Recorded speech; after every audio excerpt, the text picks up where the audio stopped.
This week's episode of the Co-Optional Podcast is proudly sponsored by Squarespace. Get 10% off your first order at squarespace.com/cooptional. Create your own professional-looking website with no prior knowledge required at squarespace.com/cooptional.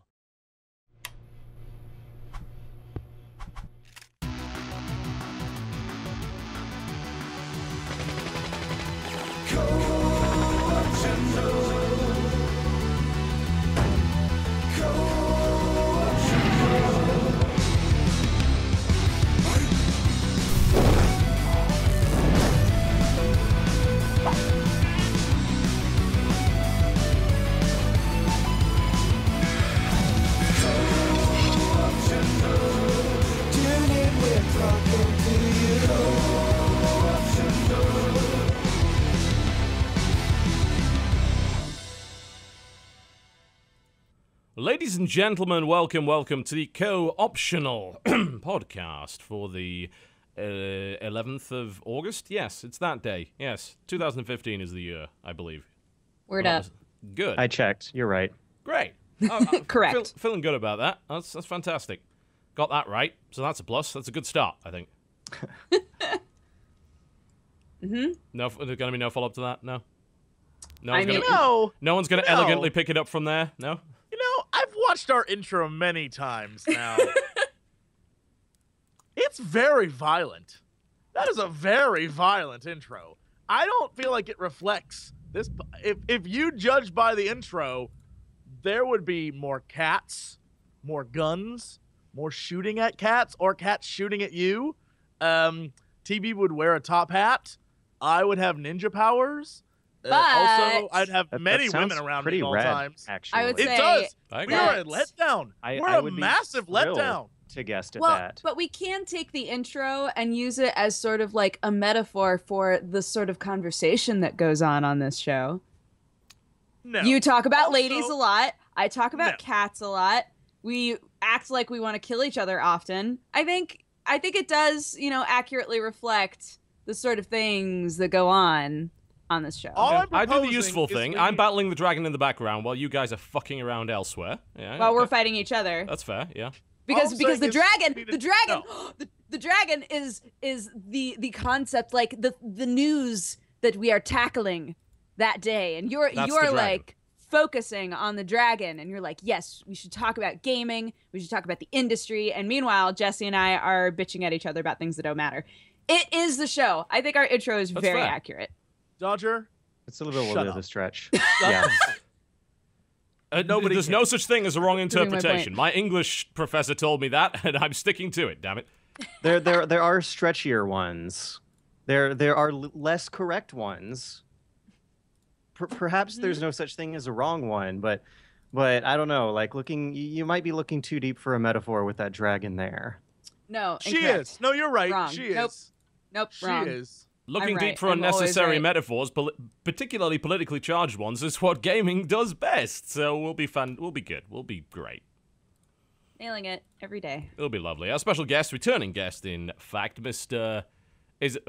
Hop. The notorious HOP.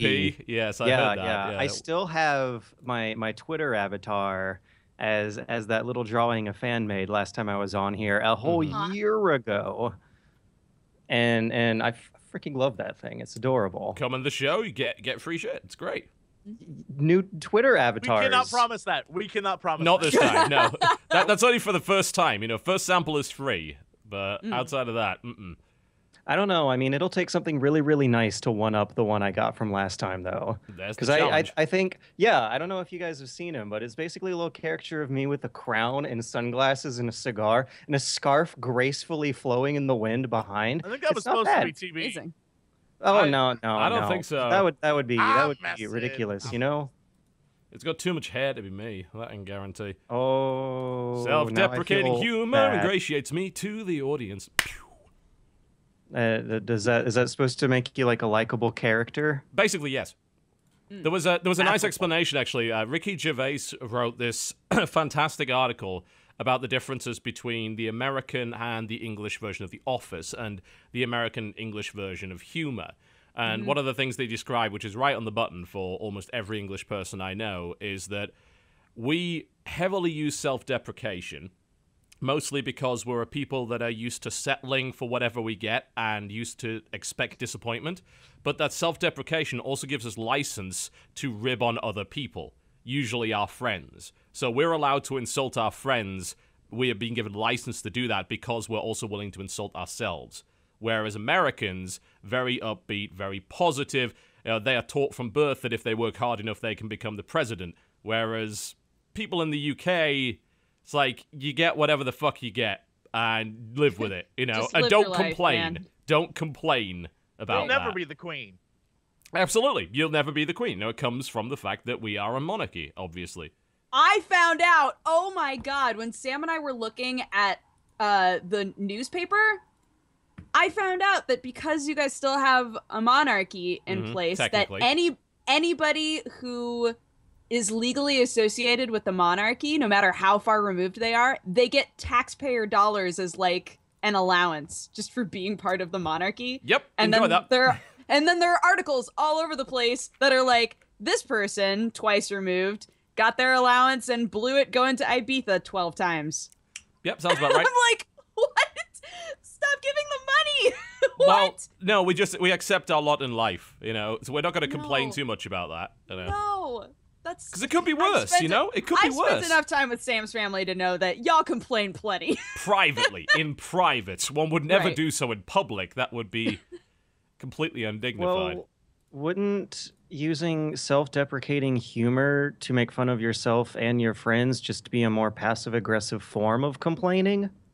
Yes. Hush now. Yes. Down with that sort of thing. Yeah, my brain can't grasp the concept of banter at all. Like I don't know. Top bands? No top bands? I don't understand the line between I'm insulting you to your face because I hate you versus I'm insulting you to your face because we're best friends. Because and I'm like, I like they sound you. the same. Exactly. They sound the same. Yeah, they I often don't do. understand it. They often do. Right? We've got in trouble so many times for that. I mean, the prime example would be our first panel at PAX when that little kid with the black eye stood up and asked why I was being so mean to Jesse. Yep. I love that kid. That was amazing. I hope he's still watching. I hope wanna so. Just give He him got a hugs. standing Every ovation year for that. Since then, he stands in line and meets us again. He's so I love cute. He that keeps kid. getting He's older. great. I wonder Yep. how he got a black eye. How did he get that black eye? I don't remember him having a black eye. I feel like that's an I don't added touch either. to the story. He did. I mean, you can look at the Little boy video. with It's the right black there. eye. He had a black. Next time eye. he tells it, he had crutches and he came out and he's like, Didn't he, "When's like- Christmas this year, Mr. Biscuit?" He tripped over at the zoo, I think, and ended up going face first into a wall or something like that. If I Well, recall. two out of sweet three baby. witnesses here are saying the black eye might not have been there after all, so now I don't know. It You'll have to was. go There's and watch the video video evidence again. of it. It's right there. They zoomed right in on his face. It's clearly there. Welcome to Yeah, the long Correctional story Podcast. short, going to England was awesome. Yeah, there's no child Had a abuse. great time. Absolutely CoxCon not. was great. Yeah, we could absolutely talk about that. So we just came back from our biggest ego trip in history, where Jesse decided to make a convention all about us. Not about I ding did, dongs. didn't I? I did, Nope. didn't I? Yes, you did. Yes, you did. And it was a success, I'd say. Yeah. Considering that might be Jesse the organized best part of compliment I will ever get out of you. In it the went history of surprisingly compliments, well. I will take it. I'll take it. In spite it, of I'll take Jesse, it. people enjoyed themselves. That's I'll the take best it. you get. That may be the best I'll ever get from you. I'll take it. You see, now you can't tell if I'm being serious or not, can you? That's the band. Doesn't matter to me. Band's a proper ledge, mate. I'm looking this up. Wow, it was a real thing.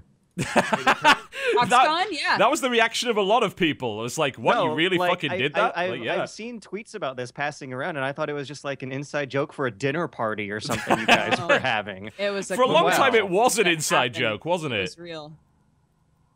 If I recall So correctly. tickets have been sold out. The countdown timer is all down to 0. There's an actual website here.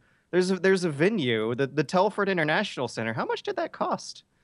You don't want to know. More money than it should have. To be fair, it compared was- to it was other a lot of money. places, not bad. The good thing about Telford is that nobody wants to go to Telford. So the International Centre is surprisingly cheap for the space. Like anywhere else in the UK, it would cost a lot more than that. So it's not too bad. So this is how cons are organized, I guess.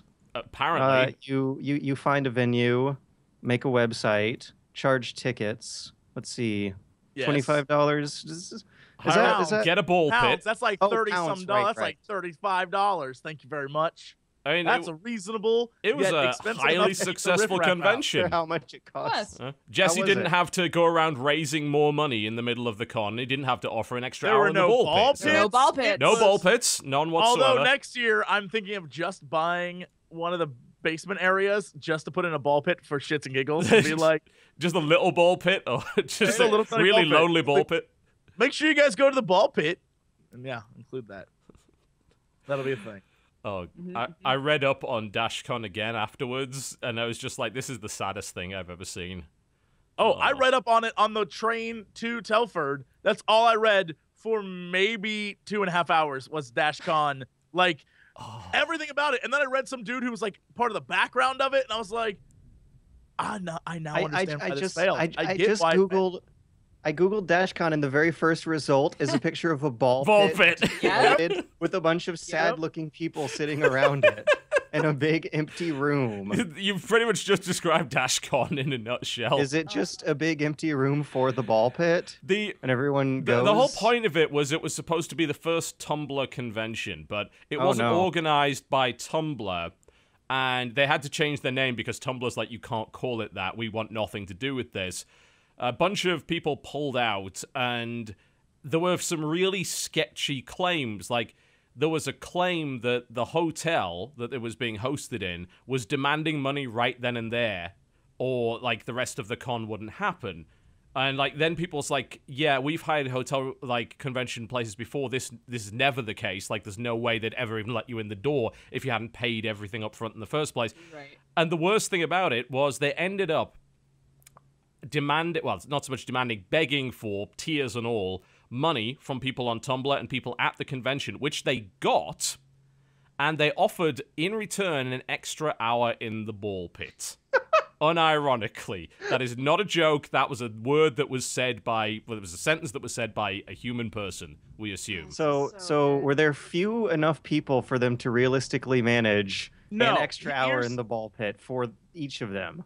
No, what happened was it was one of those things where, and after reading like the people who were behind it, like some of the people who were part of like the creation, what it was an assumption by a bunch of young kids that they could create a con for barely any money in a fairly major city with they had a minimum of 7,000 people that they wanted to attend, and maybe 1,000 people bought tickets, and so they couldn't afford anything. So it was doomed to begin with because their planning was shit poor.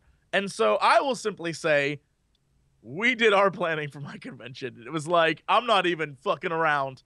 And I was like, there's no way I'm going to become a DashCon. So Yeah, I mean, I think for a lot of people, it definitely became this is how you don't do it sort of guideline to anyone that's saying conventions. And yeah, it's not as easy as just saying, hey, we're all bound together by the fact that we somehow use the same website. That means we can spend, tens of thousands of dollars on a hotel convention area and everyone will get together and somehow the fun will happen. It doesn't work that way. Yeah. It was kind of sad. Even really. with the ball pit.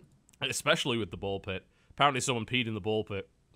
It's just... Oh, there's I'm telling you, if you ever want to, Caitlin in chat's basically like, you didn't know anything about DashCon until Thursday before your convention.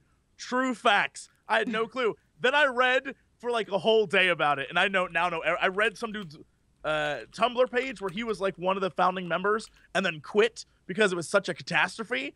And his like inside stuff is bonkers. Like, no one had a clue what was going on. They tried to get all the Tumblr subgroups to work together, which... Well, yeah, I mean, happen. that's like trying to get subreddits to work together. It's this whole gonna idea say.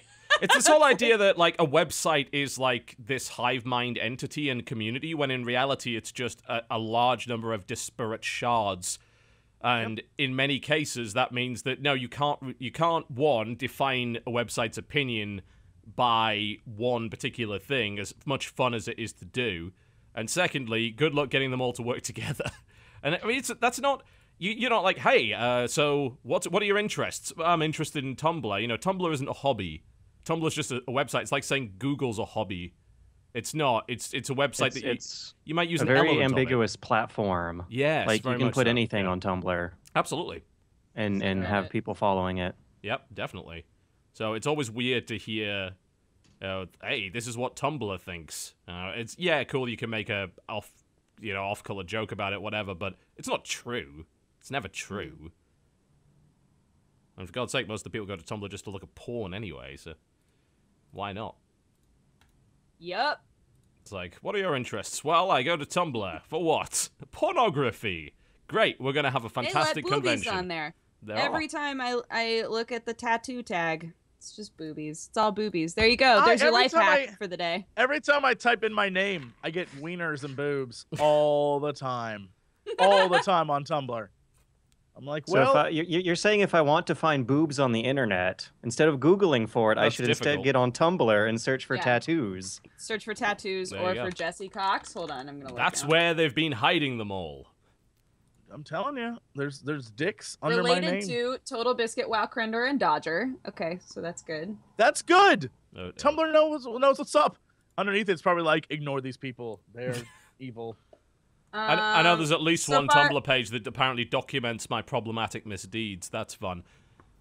I like reading that one. So how about video games? So far it's all you. I see no boobs. All right, yes. You know what? Video games. Video games. We occasionally talk about video games on this show. How have you guys been video games the past week? Wait. Hold the fuck on. Did you just get us back on track? Guest? I tried. No. No. Well, we're going down like Tumblr holes. How? Last thing you want to Tumblr holes. you? You've got no idea where they've been. Exactly. Or where they are, really. That's we're true. talking, You know. They could be anywhere. We're talking about this ball pit con and how there's a long string of drama about it, and I just know it's one of those things. Ball pit con. Ball pit That's con. what I want it to be called if they ever do it again. There are those like the biggest waste of time that like I have in my life when I want to be working is Googling up internet drama. And it's not drama. It's basically happening. It happened a year ago. Thank you very much. So if anything was drama a year ago, this is it history. Totally passed over me. But this is history. It's a legend now. It's a legend. It still sounds like a long time-consuming hole that we're still talking about. Mm-hmm. BallPitCon will never go away. We should have an anniversary for it, a memorial, as it were. BallPitCon. Fine. There you go. Survivors of DashCon. I always feel really bad when we have a guest who wants to talk about games and we just keep consistently drifting. ruining it. Okay, so we've gone from not talking about games to talking about BallPitCon. Now we're talking about not talking about games. Yeah, that's where we are. Yeah, pretty much. Also, remember, CoxCon was a thing. Remember that. And TV enjoyed it. Yeah. He said himself, I loved it. And I think I got a bit of RSI from 8 hours of constant signing, but it was all right. You Also, loved it. Next year, if there isn't a shirt that says it's not about ding dongs, probably in parentheses. More merch required, apparently. I'm gonna be really upset. Look, I'm just pushed saying, really hard for that shirt. For all those companies and vendors and developers, you had quite a few games there. Who showed up, you rocked it out. You had with your cocks out, you were having a good old time. People, and I'm just saying, if you didn't go, if you were one of those people who didn't go, you missed out on all sorts of fun stuff. I'm sorry. Like MayDeathRobots, for instance, was on display. That's like the one that I didn't get to play. It's cooler than ball pits. Significantly cooler than ball pits. That game is pretty fun. Like, I don't know if I'd play it for a very long time. It's the sort of thing that I'd certainly fire up in a kind of party scenario. As it's almost like playing Worms, but with one worm each that has a bunch of different abilities, and you have this whole simultaneous turns thing going on, where you have like a few seconds to plan your move and aim in a particular direction with your weapon, and then it both kind of fires off simultaneously, and then you do that again. It's pretty fun. I think, maybe it needs a little bit more. Oh my goodness, what game did I play? That Vran. Victor Vran. Yeah, that was cool too. That's a good game, that one, actually. I played quite a lot of it. It's surprisingly, I think, more fun with the controller than it is with the mouse and keyboard. I would agree. I had a great time playing with it. I shouldn't have decided when he was like, "Do you want to start from the beginning or do you want to play advanced?" I was like, "Advanced." Nope, shouldn't have done that. That game's tough as balls. Those guys are coming out of the woodwork like, killing me. I was done. It's a nice little spin on action RPGs. You know, I think if you like Diablo, there's a good number of choices. Now, there were a few years where all you could do was basically play Titan Quest, and that was the only game in that genre to come out for several years after Diablo 2 came out. And now, I mean, you got all sorts of great games you can play. You can play Path of Exile, you can play Victor Vran, you can play the Torchlight games, and so on and so forth. There's a Grim Dawn on the way out. There's the Incredible Adventures of Van Helsing series as well. So there's a lot to do there. But Victor Vran is nice. I mean, you can jump. I don't know of a single Diablo-like game that you can jump in. And more to the point, jumping actually matters, which is pretty cool. I like that. Almost more of a sort of God of War-like experience than it is a Diablo-like experience. They sort of meld the two genres together quite well. It's nice. I'd play more games like that, definitely. How is it like God of War?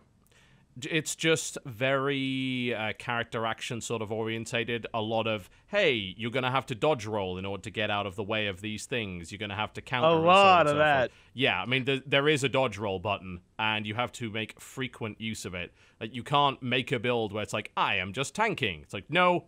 I mean, the game doesn't have traditional classes, as it were. It plays a little bit more like a character action game. It is a little click spammy, though, just like God of War and Diablo. Yeah, certainly. What I'd like to see if they made another one was actually go even further down that route and put some more detailed combos into the game. I like the fact that every weapon has different characteristics and a different little resource system and everything built into it. But if they do another one, I would love to have combos that you can learn and counter system and things like that. And I would play God of War with more loot, basically. I'd be okay with that. Like, no puzzles, just I'm destroying things and getting randomized loot, and the combat system is very elegant and has a lot of depth to it. I would play that. Mm-hmm. I'm all about like a lot of weird, diverse genres learning things from character action hack and slash games, because that's what is partially making me so hyped about playing through The Witcher 3 over the past few weeks. Like, the combat in that game weirdly takes cues from these Japanese brawlers. Mm-hmm. Like, you have two different kinds of dodge, the roll and a quick dash. And depending on your distance and how vulnerable you want to make yourself be and where you want to be in relation to whatever kind of attack cycle you're dodging, you have two different options. And another weird thing they give you is this little crossbow. It's a little cool dude, toy type item thing. But it turns out being very useful for not necessarily damaging bad guys so much as interrupting attack animation cycles, which is like a Bloodborne thing, which they couldn't have. It has to originate somewhere before then, because there's no way they could have been making that thing around the time Bloodborne was coming out, because they were both in development at the same time. Mm-hmm. But it feels, I mean, I don't want to necessarily like directly compare it to Metal Gear Rising, but there's like at least a little bit, like 3% of good quality Japanese hack and slash ethos in there somewhere that makes this combat system so much more fun than it has any right to be. And it's a crap ton better than the first game's combat system, which was a little bit strange. It's kind of an odd rhythm game, honestly. It is strange. It is odd. I think it actually got worse with the second game, even though the first one wasn't so great of a starting point. Because you went from something that was at least strange and weird. Like, that's, I don't know, the kind of way I like to judge things. Like, it tried something that didn't necessarily come out super well. Yeah. But it didn't feel like anything old and worn out. Whereas they then went to Witcher 2 and the combat system was completely real-time, bound by button presses, but still technically locked onto cursors clicking and pointing on things, which was handled by a weird combination of camera placement that didn't exactly make your hits connect. And they went from something weird and strange that didn't really work well to like an incredibly poor man's version of Demon Souls or something. Yeah. It wasn't that fantastic, was it, actually? Looking back on it, really. I did like the fact that Witcher 2 had quite a lot of preparation involved, particularly at the high levels. So taking the right potions, setting up traps and mines, and so on and so forth. And it seemed like less of a you can just bumble your way into a fight kind of situation, and more of you've got to think about how exactly the next fight's going to go. Well, Clearly, like, I just did that Quen. anyway. Yeah. Clearly, you never used Quen in Witcher 2. That was like the most overpowered. They had to patch that out, like out of the game, basically, because it was so overpowered. That negated any and all ability. You're just like, I'm gonna buff that shit to max, and walk in. You're like, bah, bah, bah, bah, bah, and guys. It's like the only one that I really care about. Oh yeah, That's the only one you need to care about. Yeah. Like fights in Witcher 2 and 3 to a degree, like tend to boil down to a point where you're just rolling away forever while casting Quinn in between like every 3 rolls. People give me shit all the time. They're like, all you do is dodge roll. That's because when you do that sidestep shit, half the time you get hit anyway. I'm just saying. No, you gotta learn it, man. You gotta learn it. Nope. Dodge roll. Dodge roll works just fine. I don't die with dodge roll. Everyone's like, you make it look so easy. Are you playing on easy mode? Nah, bitch. I'm just good. I dodge roll out the way. F yourself. I dodge roll out the way. That's how you win games. I'm trying to think of you have the roll and you have the dodge, and I'm trying to think of what's a good word to call the dodge thing, because they have you 2 of them. It gets confusing. And it's like, I don't know what the hell it's called. It has a name, like sidestep or something. Right. And that's the one that I find myself using. I'm playing on keyboard, and fights always begin with me waiting for the guy to wind up, and then I press Alt and D, and my little Witcher dude's just like, whatcha, and gets behind him like that. Witcha! I don't wait. Oh! I don't wait. I go, Quen, fireball in your face, run and kill them. That's how I do. It's easy. Wait. How do you Quinn then fireball? Because it instantly charges before combat. Right before, but then you're Get like on my gaming the level, system. bro. You're like doing level. combat interactions out of combat. Sorry, Jesse and I might go on for a while because I've been playing The Witcher 3 and doing nothing else for like 3 weeks. Because I had the level most that I am on. Get on it.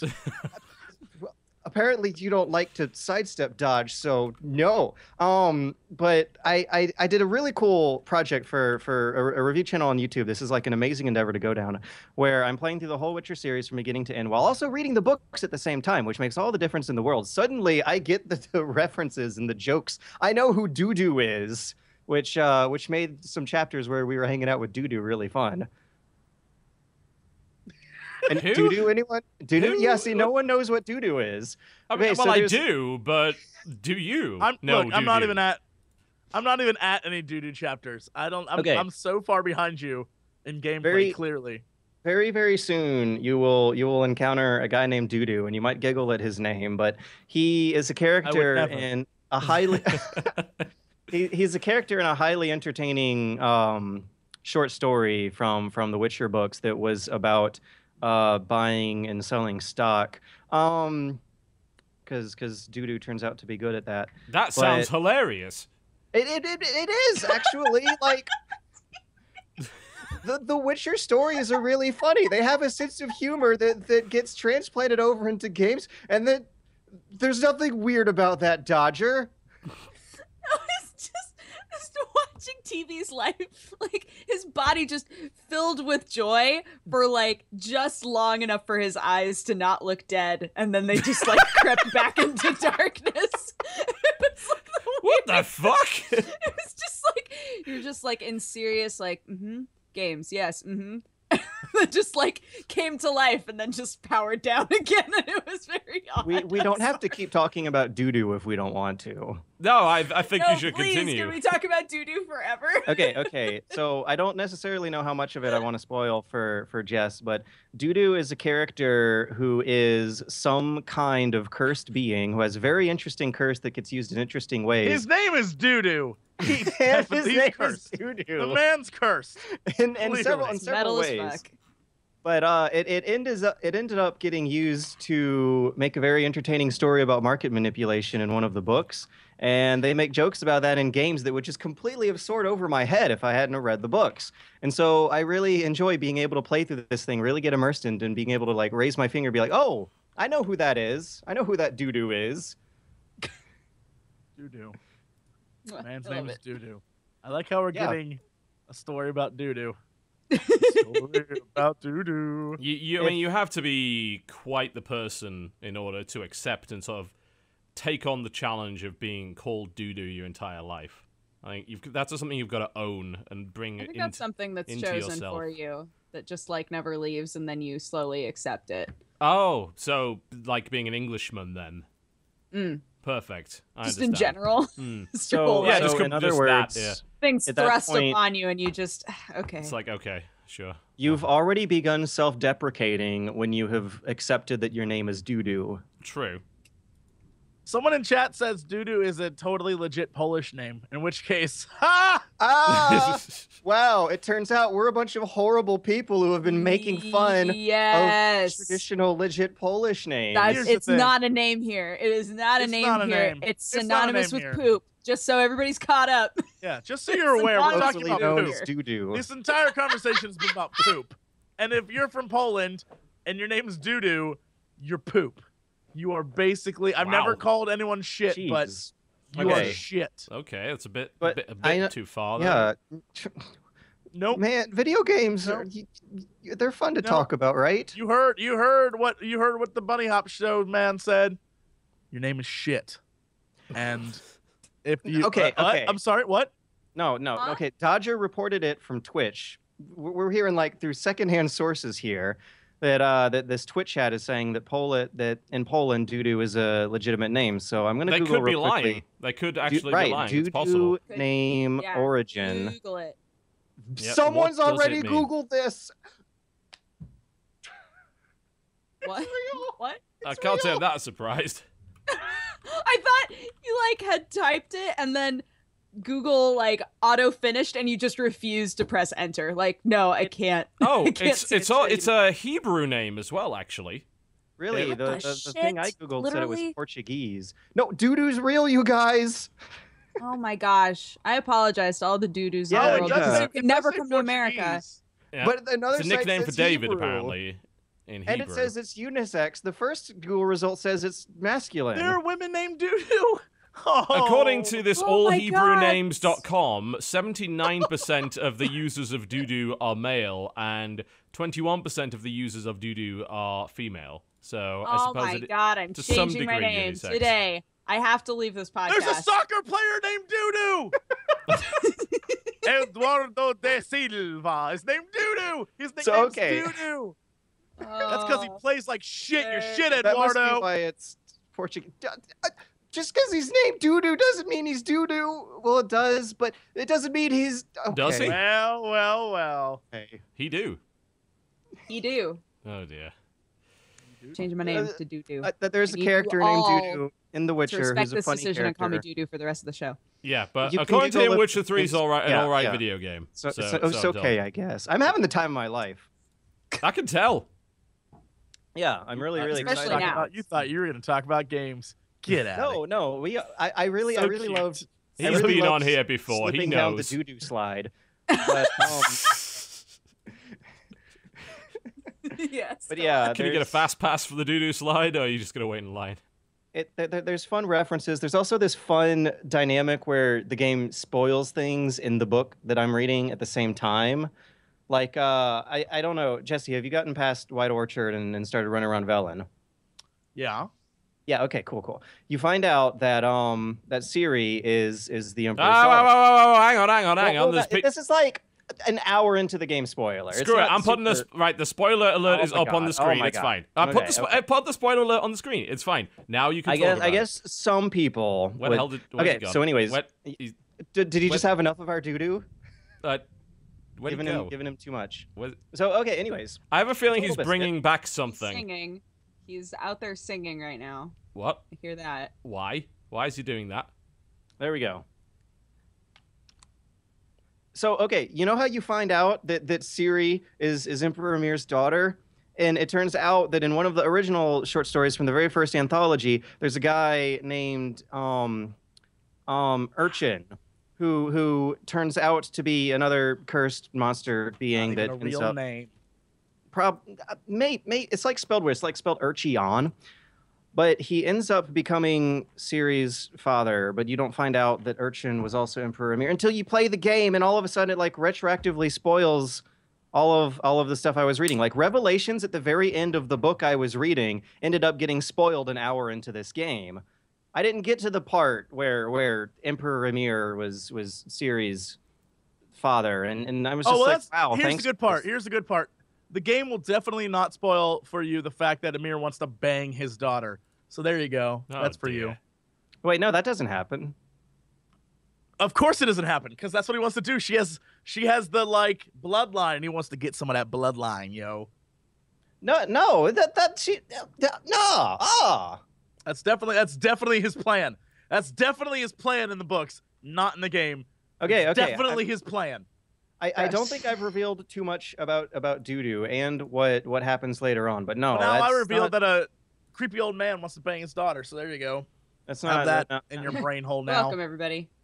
You're welcome. If you're worried about having actually the game spoiled, I just want to say no, that you haven't. You're still good. In case viewers are worried. They get very, very temperamental about such things. It's like, oh, it's only an hour in the game. It's like, yeah, but I'm 5 minutes in the game. Fuck you. They get like that. It's apparently Dudu is a nickname for Eduardo. I told you, the soccer player Eduardo Dudu. Yeah. I am now turning spoiler alert off. There we go. So we don't spoilers of games anymore. I'm totally like that too, though, chat. I get you. I get it. When I've like just barely started something and somebody's like, this will happen in like an hour, so it's not really a spoiler. I'm like, no, don't.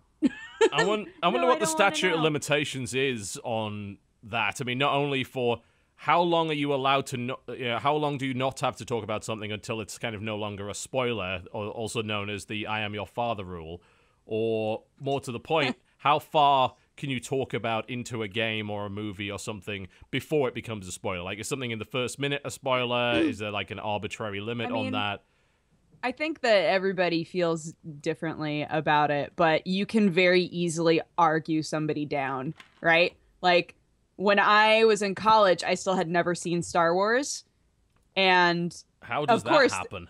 I don't know. My whole family watched Star Trek. We never watched Star Wars. I don't know how it happened. I don't know. They're not I don't know. I was a child. I don't know. Wait, I had these decisions made for me. Spoiler alert someone for Star Wars in college? I swear to God, if you ever said no spoilers, I will time travel. I will time travel back in time and jump kick you out a window. No, I didn't. No, but there were people who were talking about Star Wars, and for a second, I almost was like, oh, I don't want to know because I might watch those movies someday, and then I realized how ridiculous that was. Like, I think that you can definitely, if somebody says something, you can argue with them like, no, dog, that movie's been out forever. You need to get with it. For my situation, which I told myself. Thing is, these books have been out forever since like the mid-90s, and I'm reading through them now. And the game is happily spoiling them as it goes on. So, like, does that count? Canon, right? That sounds like a you problem. Well, kind of. It is. A you problem. But it's still. Oh my! It's still like relevant to the conversation, though. So okay. How dare you? How many fucking cups do you have? I have two. Look, guys. Right. See, it's reasonable. But is it like reasonable though to get upset about spoilers for a book I'm reading that wasn't originally in my language but did come out forever ago that got spoiled by something else that was like technically an entirely different canon, kind of, sort of. Here's the thing. If you feel upset about the spoilers, there's nothing you can do, whether or not you feel like they're justified feelings or not. Like, if you are like, dang it, I wish I hadn't known that. Like, that is an honest, real feeling, you know? But yes, but ultimately, you just have to get over it because you can't do anything about it. Yeah. And ultimately, the video game is completely not canon in any way. So, it changes. It's basically the Game of Thrones of this world, the TV show. I don't know about that. I mean, particularly in the first few series of Game of Thrones, the books were very close. I mean, book spoilers were a real risk up to the last season. It's very close. There's a lot of things that are close, but it's not the extremely same close, though. I mean, is it? I don't know, because I haven't read the Witcher novels. I suppose I can ask George this. Exactly, like, how close are the novels to the video games? Like, is it Game of Thrones level close, or? Well, yes and no. The thing is that the games follow a continuity that happens after the books, because you find out from playing the games that Geralt. I don't even know what counts as spoiler anymore, man. Well, Geralt is dealing with a problem he had at the end of the series of books, and is gradually uncovering mysteries about that. But the thing is, there's no room for that in the books. The problem that he had in the books makes no room for all the adventures he's going on in the game series. It's like a new continuity continuing after the books, but it still exists in the same world, following the same rules with the same characters that follow the book's rules to a T. And there are like a shitload of references in there towards the short stories and the books that are very, it feels diligently informed by the books. Like, he'll actually point out incongruities. At the very beginning, there's a dream sequence where something's not right, and Geralt will say, hey, this thing didn't actually happen. And I was reading the book at the same time, and lo and behold, the thing didn't actually happen. They account for it in really surprising ways. Like, it is legit, but it's also a separate continuity from the books. It almost feels like separate, like, alternate universes. Kind of. Or like alternate that's what I histories was of the going same for. Universe. That's what my analogy was going for. It wasn't, fuck it. So, moral of the story is, don't read books, kids. No! Don't ever do that thing. Don't read books, or else you'll be like me in 5th grade when you found out that the Jurassic Park book and the Jurassic Park movie are totally fucking different. That pissed me off. I actually do need to off. read the book. Oh, that's like the first time I read The Little Mermaid. And I was like, me off. she dies! And I was so sad. Well, a lot of that stuff, goes down that route. Don't trust Basically Disney. any fairy tale. Don't Ian trust Malcolm- Disney ever. Don't believe his dies in the lies. books. All the cool characters, like, fucking books suck. I'm surprised that you read Jurassic Park in the 5th grade too. Like, I remember being in like the 10th grade and seeing that on my reading level. I just got to reach your level, man. No, that was like my first major book report, and I was so thrilled because I swear to God, I was so thrilled because once I realized that it was the movie and the book were different, I made my whole report about that. Ace that shit. My teacher was so impressed. I was like, yeah, that's really, really intense for a 5th grade compare book and report contrast, project. motherfucker. I'm trying to remember when we read To Kill a Mockingbird, and which, because that was what grade? Because your grade system doesn't work the same. 5th grade. Read To Kill a Mockingbird? That's interesting. Yeah, we did. I mean, it was pretty much standard curriculum for everybody. Like, it's because it's obviously a classic. But I know in a lot of schools it was banned for a long time, wasn't it? In the US, anyway. Was To Kill a Mockingbird banned? I believe so. No. I think so. No, To Kill a Mockingbird is like a national treasure. It's definitely not been a Yeah, banned book. but it had the N-word in it. And a lot of other uncomfortable things. We also read A Handmaid's Tale. There, you want uncomfortable? There's fucking uncomfortable. Although I'm pretty sure we got to... it would be the equivalent of 10th grade before we read that, I think. We were forced, I think, in like 7th grade to read Canterbury Tales. That was my first Oh, exposure. Yeah. I never had to read that. We got That that, is some yeah. bullshit. That was my first time that I was believe hilarious. I uttered "fuck England" aloud. Myself. The first that is time. the worst fucking thing ever written. I don't care that it's a national treasure or some shit. You suggesting that Geoffrey Chaucer somehow doesn't understand proper literature. It was Fuck Geoffrey Chaucer. Fuck Chaucer. Fuck Chaucer. I hate that guy. The book that I remember the most from reading in school was Animal Farm, because it like fucked me up so bad. I was like, what the shit? Like the whole time I was reading the book, I was like, what the fuck? And then my teacher had us watch the movie, which just made it even more horrifying. The cartoon movie? Is like The cartoon's so good. Or are you talking about the live action one? Live action one, man. That one is fucking terrifying. Wait, It's a live terrifying. action yeah, Animal it came Farm? on TNT Yes! reruns. Where you watch little pigs turn into people, and it's terrifying. Wait, what? It's horrifying. It's a horrifying movie. They kill each other. There's like a slaughterhouse that they set as off limits, and it's like everyone has skeletons in this closet that you actually freaking see. Animal Farm. Ugh. Watership Down, something I never want to see again. Jesus, that scarred me as a child. It's really interesting how a lot of these books I was able to handle as a kid just fine, but seeing them transition over into a visual medium, all of a sudden it looks way more nightmarish than a description of the thing will be. Like, when you're reading it and picturing the stuff in your head, you can make whatever image you want. But when you're watching Watership Down, you have no choice but to see the, like, poorly that rabbit just got its throat ripped out. heads. It wasn't even that poorly animated either. It was pretty graphic, that stuff. It's like the anatomy that What gets is me. Watership Down.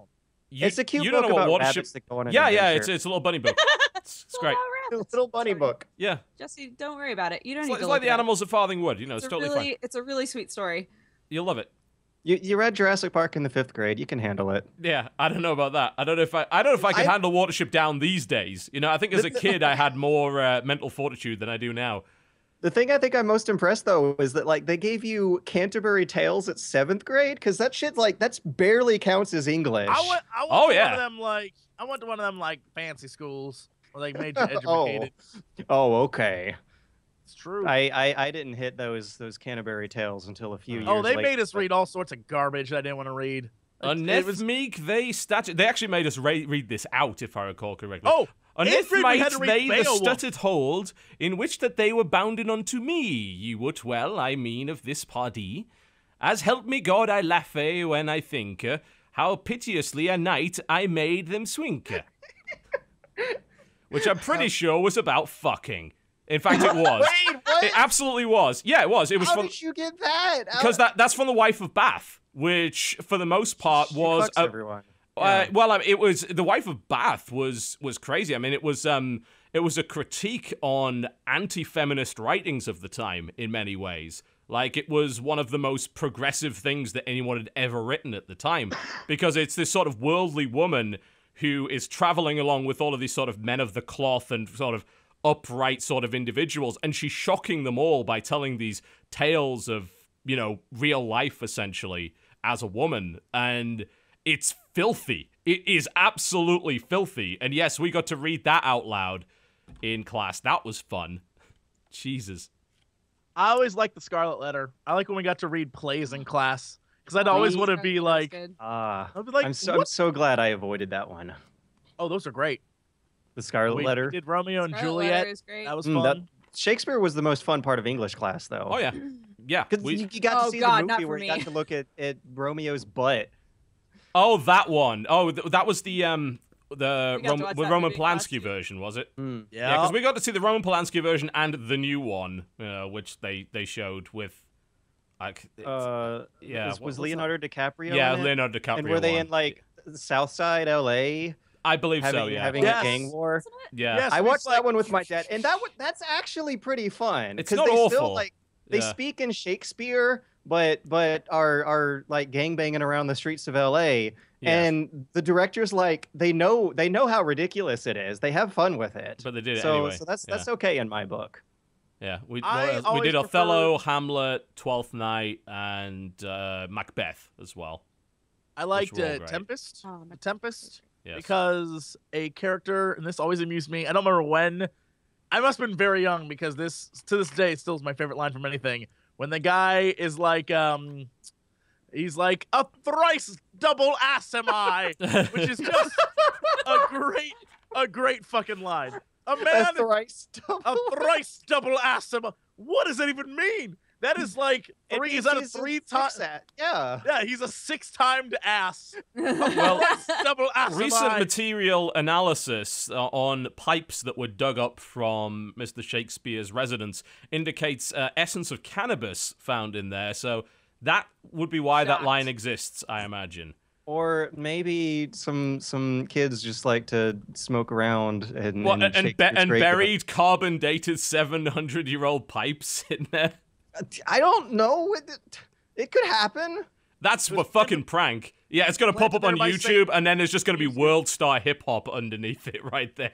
I'm just like imagining these kids sitting around his grave being like, wouldn't it be funny if everyone thought Shakespeare was a stoner? Apparently it was discredited, but I I mean- choose to believe that it was Really? not, because Really? it's more fun Oh, that So way. you're saying I'm right. You might be right, but I choose to Thank believe you. that you're Did he not, just try to because set you up? Did TB just try to set you up? it just makes That reality was- more fun. No, he was definitely a stoner. No, I'm then looking it up now. I'm Shakespeare may have smoked weed. Study finds. Okay. Okay. Hey, South let's be honest. African He was doing a journal, lot more than that. Also, you are right. Absolutely. At that time, you kidding me? at that time, there was a oh. lot more going on than weed. Yeah. Are we talking about drugs or just like verbs in general? I mean, both. Because originally when you said he was probably doing a lot more, I was like, yeah, of course he was writing Shakespeare. But now I'm thinking you might be like, no, he's doing more drugs than just that. And I'm like, I think that was the implication. Yes. I like to See, think I'm- that you just I'm believe catching up. You, like, of course he was writing Shakespeare. Of course. Oh God! All right. yeah, this is real. This is Shakespeare weed thing's real. I told you it was fucking damn real. it. I knew it. I knew it. Okay, so back to video games. All right, here's a question. All right. If you were going to adapt one Shakespeare play into video game form, which would be the most fun, and which genre would you use? Midsummer Night's Dream and make it a horror. Henry V, political strategy. I was expecting dating sim out of Midsummer Night's Dream. No, there for because you. Midsummer Night's Dream is so trippy, and like every time somebody puts it together, they're like, "What can we do that's different? Make it crazier." So like every time you go to see Midsummer Night's Dream, it's like we're gonna have all of the fairies be in fucking platform shoes, and there's gonna be black lights, and everybody's gonna have glow paint all over their bodies, and then people are gonna be banging. It's gonna be crazy. Besides the fact that you go to weird shit, I was a theater major. I've seen that show many times. Having been in a production of that show, there is nothing horror story about it. It is. That's why you gotta just bend it. Okay, so Bend besides it. Dodger, who's gonna make a game no one will buy, what do you guys want to make for a game? I could just easily imagine a very straight, easy adaptation of Henry V, or any of the Henry plays, really, into a Paradox-style grand strategy. I mean, Assassin's Creed Julius Caesar would probably work pretty well, I would imagine. That would be okay. There is That would be Hamlet, the amazing. video game, or the last game without MMORPG features, shaders, and product placement. You guys remember that? Which one was that? Sorry? It's called Hamlet, or the last game without MMORPG features, shaders, and product placement. I've never heard of this. What is this? It came out in 2010. It is an indie adventure game, point-and-click style. Of course. Yes, yes. Yeah. Hamlet. Oh, and yeah, of course. Oh, yeah, it is literally called that. Okay. I wasn't kidding. It would be easy to do a point-and-click adventure out of any of them, really. Oh, yeah. Yeah, absolutely. The one game that needs to be some sort of horror game is obviously Macbeth. Macbeth. Macbeth needs to be a horror game, sort of Amnesia style, as the darkness starts to swallow you whole, except you see blood spots everywhere, and you play as Lady Macbeth. Oh shit! You're welcome. Man, you're really excited. It's not a bad idea, though. It's a fucking fantastic idea. Yeah. You play as Lady Macbeth, and you have to avoid your creepy ass husband while being chased by the spots of blood that you see everywhere. Fuck it. I might as well just become master of video games. Much ado, much ado about nothing. Buy the Chinese room. There you go. Problem solved. 12 hours of walking. 12 hours of walking. So speaking of And every now and Chinese then, rooms, sorry. that's the game I actually the new one. Everyone's Gone to the Rapture is something I Yes. actually requested a review copy for and did not get. Have any of you guys played that? It's only out on PlayStation 4 Yeah, to start now, with, isn't it? for now. Yeah, I mean, they wouldn't have given me a review copy if I asked for it anyway, considering they literally quoted me in a Guardian news article falsely claiming that I said they were destroying the games industry. So they probably wouldn't have given me that. Oh my gosh, what a callback. Remember that? Yeah, I do remember that. That stuck in my Man. mind. That was probably the funniest thing that anyone... It reminded me because there was some like silly Al Jazeera opinion article that claimed that I was evil or whatever a couple of days ago. And I was like, oh yeah, I remember when the Chinese room said this like silly thing. Wait, why is Al Jazeera after you? It's... What is going on? What have you Apparently, done? you could basically... What do you do when we're not doing this podcast? No, it's like it's an opinion on Al Jazeera America, which means basically anyone could fucking write it. It name dropped me as some fucking great evil or whatever. I found it kind of amusing, but so on to Everyone's Gone to the Rapture, which is for the most part, have you had a chance to play it yet? I mean, No, I haven't, and I've been wanting to. Oh, okay. And I've been wanting to, though. Yeah. I know Jim Sterling kind of tore it to pieces. I know it's very divisively received. Yeah, and probably more divisively received than Dear Esther, which, I mean, I was extremely confused as to why that got as good a reception as it did. And this time around, this seems to be a little bit more of a video game, but the problem is it's very, very long for what it is, what I've been told. It's like, it's a 6-hour game where supposedly none of the reviewers managed to figure out that there was a sprint button. A sprint button. Yeah, and this is what I want to talk about. Like, yeah. this is a hilarious story. If you hold down R2, R3 actually, so you'd actually really? Yeah, so you'd actually have to hold down the right stick, which is very unintuitive.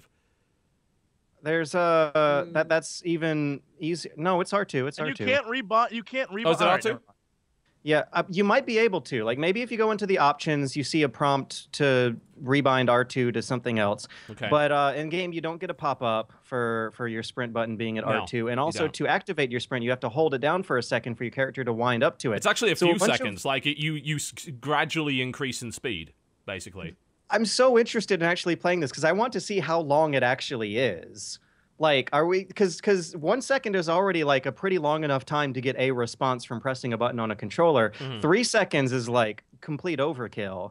And a lot of reviewers never noticed that you can sprint in this game. None of them did. Like, and literally nobody did. Like, it got to the point where... Imagine what that did to their scores. Like, it hit it pretty hard. I mean, because the Chinese room had to put out an article, and they kind of explained the situation, because apparently this was a last-minute thing, and in the debug versions that the QA testers were doing, they had auto-sprint on, because they needed people to move at more than a snail's pace to actually test the game, because otherwise it would have taken way too long. And then, supposedly, they put this feature in at the last minute and never bothered to tell anybody.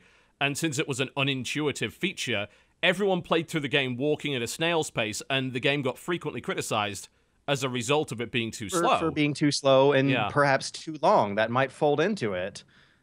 Wow. I mean, what are you gonna do? Like, everyone's going to Rapture, so you're not in any hurry. No, you're not, because everyone actually has just buggered off. So, but I mean, I don't even know. It's slightly more of a game, I suppose, than Dear Esther is, but they put some very.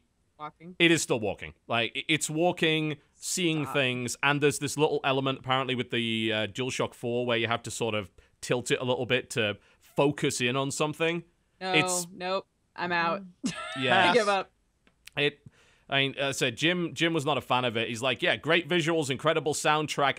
There's nothing to do. And supposedly, since it's quite non-linear, unlike Dear Esther, where there was really only one way to go, with the exception of these occasional nooks and crannies that you would waste your time, supposedly you can get a lot of your time wasted in this game by just going down the wrong route, and even sprinting, it doesn't really go that fast. So you find nothing. It's like, well, I just wasted my time and have to go back to where you were previously in order to experience the next bit of the narrative or whatever. That's my understanding of it. But I have not played it yet. I can't imagine I will like it. I mean, people are saying, oh, it's kind of like Dear Esther. It's like, well, I probably am not going to enjoy it then. I like some walking simulators every now and then. Yeah, I mean, I enjoyed the Stanley Parable. They're a break. Yeah, I mean, it's a nice, I don't think break. walking simulator is by definition a derogatory term. Necessarily, I think it's a good descriptor. I like walking simulators as long as they are sort of pulled together by almost a mystery, like you trying to piece together where you are, why you're walking around, and by the end of it you feel like you sort of experienced a story that the developer wanted to tell. You just described Gone Home, essentially. Yeah. Well, when they're directly like translating a traditional point and click adventure game over to an FPS interface, like they're really not that different. Yeah, but there's the difference, like between Dear Esther and Gone Home in particular is that Dear Esther has literally zero interactive elements, none, not at all. Well, you walk and look. Yeah, you're a cameraman. You can, like, jump off things. Well, you can't jump in that game, so I think it literally is you just walk. There's no interaction. Yeah, in Gone Home, you can pick up items and manipulate them. And I think there's kind of a key difference between those two at that point, because one of those games benefits from you playing it, and the other one you could literally watch a YouTube video of and you would have the same experience. I think that's kind of the difference between the two, right? Well, no, I think once you're like playing any game, it's your experience. But is it if it's exactly the same and you don't have places you can explore and there's really only one route? Essentially, at that point, you're walking through an art gallery, right? If you watch two people play the game, one next to another, like they're gonna have different experiences. Like they might take different value into different symbols. They might spend more time in one room versus the other player. It's a very, very interpretive process that has players directly controlling them with the keyboard. WSAD, first-person shooter control scheme. I don't know. I've never really. This is something that like you and I have a core disagreement on. But I think I've never really found the merit, the argument that these things aren't considerable video games to have much weight. Well, as far as I'm concerned, there's only a few games that would even fall into the category of being sort of non-games or virtual exhibitions or virtual installations. It's down to this idea of, does this game have either an express or implied failure state of some description? This came up when we were talking about Her Story. And people were like, oh, well, that's kind of not a game, is it? It was like, yeah, it is. And it was like, well, where's the gameplay? Well, the gameplay is detective work, essentially. And what you're doing is there is no game over, that being an express failure state. But the implied failure state is that you don't unlock the next video, essentially.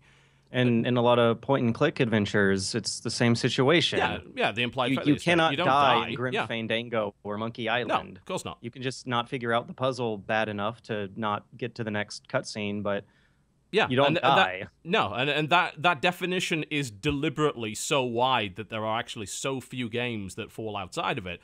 Dear Esther is one of those. And by the looks of it, I mean, Rapture actually falls within it, even by just the virtue of having that DualShock 4 element, which is a bit, that is deliberate.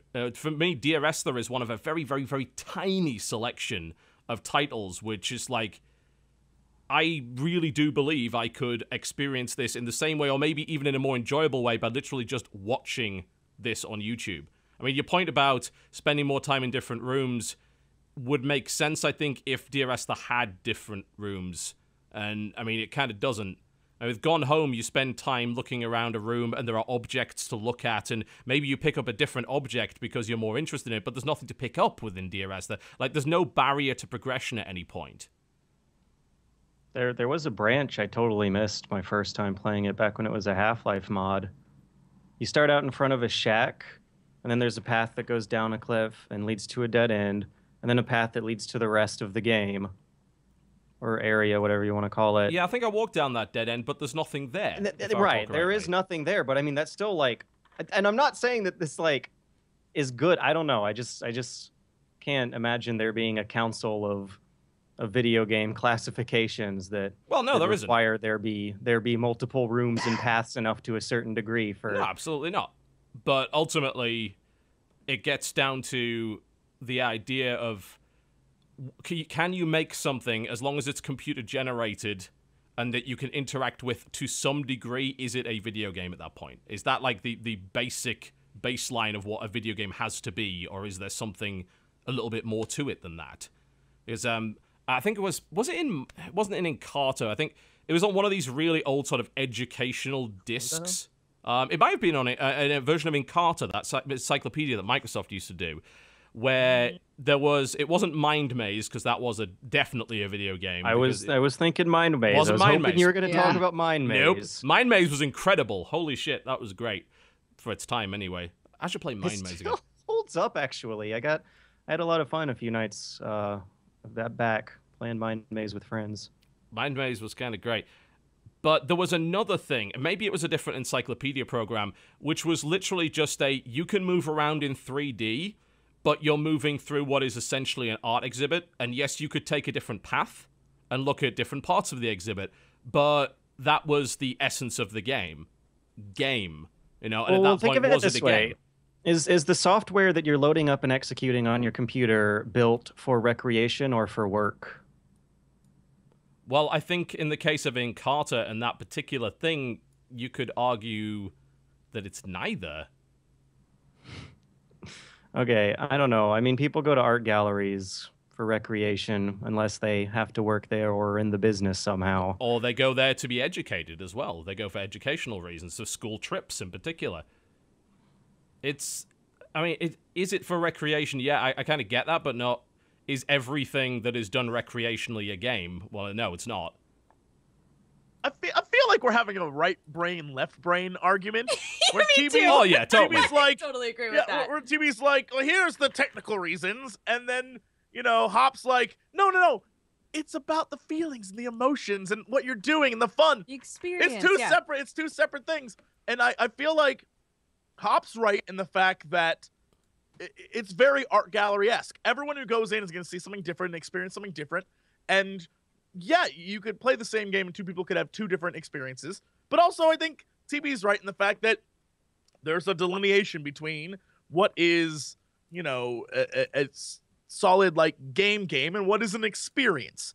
And there's a line there between, the two. And I think you're both correct, but you're approaching it from two different sides of like your different lobes right now, but you're both right, which I think is very funny because you're both arguing but both correct, and so we'll never win because it's like two sides just banging each other, and it's great. It's great. The two sides are banging each other. Really? Are they? Okay. Well, that's also done for recreation and Looking education. forward to by the way. DragonCon then. Sometimes it's done for work, and we don't judge that. I have a question. Yes. TB, what? I'm not asking this in an abrasive way. I'm just curious, like, how do we benefit from deciding what counts as a game? Oh, you don't. It's a completely pointless argument. It Just serves no curious. practical purpose whatsoever. It was fun though. I loved it. I loved watching like it does the only degree. I mean, it's completely not beneficial at all because everyone is going to have different standards as to what they want to do in their recreational time, and everyone is going to have different tolerances, and they're going to enjoy different things. The important thing is not to describe whether or not something is a game, but to describe the essence of what makes it a product. And describe, for instance, the mechanics, the length of the game, the sort of thing that a consumer would potentially experience, and give them the information they need to make an informed decision. And that's really all there is to it. I mean, everything about whether or not this is a game is purely academic. As you said, it serves no practical purpose. It doesn't matter. And you'll find that there's plenty of people who sort of fall into the camp of, oh, I don't like walking simulators, but Gone Home was pretty good. And then you ask them, well, why did you like Gone Home, but you didn't like these other games? And I think that's really useful information for developers to find out, because I was the same. Like, I appreciated Gone Home more than I did Dear Esther, and I appreciated Stanley Parable more than I did Gone Home. And if I were to try and identify why that was, there was the one point that you made about the mystery. That was a big deal. And secondly, they go up in terms of mechanical complexity. Like Dear Esther's at the bottom in terms of mechanical complexity. Then you have Gone Home, and then after that, you have Stanley Parable. Now, Stanley Parable has legitimate choices that you can make. It has gameplay elements. I mean, you can jump, for instance. There are switches. Gone Home has less gameplay elements, but you can interact with elements of the world directly by picking them up. And Dear Esther, you are a cameraman and pressing W, essentially. You are moving. There's go for it. No, I was saying this is what comes down to personal preference. I fucking hated Gone Home. I thought it was trash, but that's a personal preference thing. There's a lot of walking simulators that I would have preferred over Gone Home and the story they tried to tell. I feel like it comes down to how you perceive the game you're playing and its entertainment level. And I think it comes down to just the fact of entertainment and how we use our time. And yes, technically game has a definition, but if we're talking about just entertaining ourselves, then that's like a whole different discussion. So, we should definitely be clear about what we're referring to when we say, game and get all technical with jargon. And I do wonder if the term entertainment is maybe the wrong word to use, because we're not always entertained by movies. Like if American History X, I was not entertained, not at all. Like that movie. I guess you're right.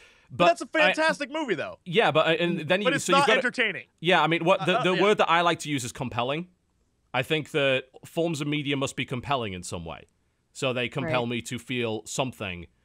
In the case of American History X, it is many unpleasant things, but it's compelling viewing. It doesn't have to be, the word fun is... I know a lot of... For some reason, people like to get on the high horse about this on both sides. Like, games don't have to be fun, and then people are like, ha, that person thinks games shouldn't be fun. It's like, yeah, I mean, they're right, though, aren't they? Because movies don't have to be fun either, but they do have to be compelling. They have to be engaging. They have to fulfill you on some level. Maybe engaging. Maybe engaging is the right word. Like, it removes you from your current...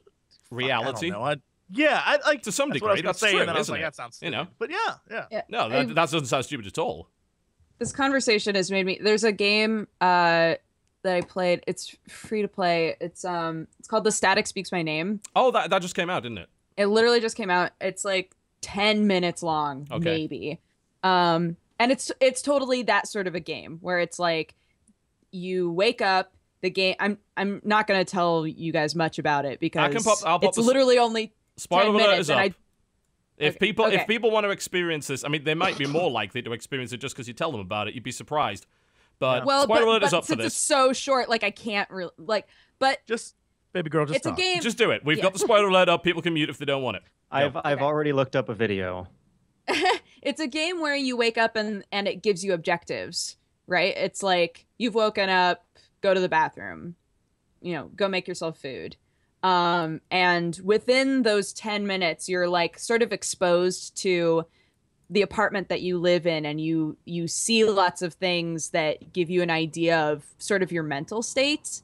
And like, eventually the objectives get weirder and weirder and weirder until the game reaches its end. And at the beginning, it doesn't feel like a horror game necessarily. It just feels sort of weird. And then by the end, you're like, what just happened? But it definitely had that feeling of the developer took you on a very specific journey, right? They were like, we want you to do this and then this and then this, because that's the gradient that we're going for. Like, we want the game to sort of swell in a weird way. And I'm like, through this conversation, I've been trying to figure out, like, why did I find that game compelling? Because it was only 10 minutes long, and at the end of it, I was like, what the fuck? Here's the thing, look, length has a great deal to do with it. A lot of people like to throw out this argument. It's like, game length doesn't matter. That's bullshit. That is absolute bullshit. But more importantly, games can outstay their welcome in a big way. For sure. That's actually an argument that's being leveled at everyone's gone to the rapture by a lot of people. It's like, this game is too long, but I was okay with Dear Esther because it's about an hour, give or take. 10 minutes might be just the right length for the game that you're describing there. And as a result, you may have got that delivered. I don't think it could have been longer. Yeah. Yeah.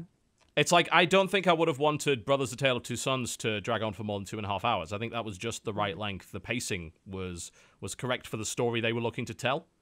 So I think it's the same principle. Important to notice the distinction between length and pacing, and the relationship between the two. Yeah. Mm-hmm. For sure. And I mean, that can be very difficult with games because you are giving control to the player, and that player can just as easily decide to not do things at the sort of pace. Maybe they won't find the sprint button. Yeah, maybe they won't find the sprint button, especially if you hide it and don't tell them about it. Maybe they won't do this, maybe they won't do that. It's a very unique element of game design that you never take into account, I suppose, maybe some authors do, that people would just randomly skip pages in their book. Do you take that into account as an author? Probably not. You assume that people have watched that. You don't have recaps in the middle of a movie.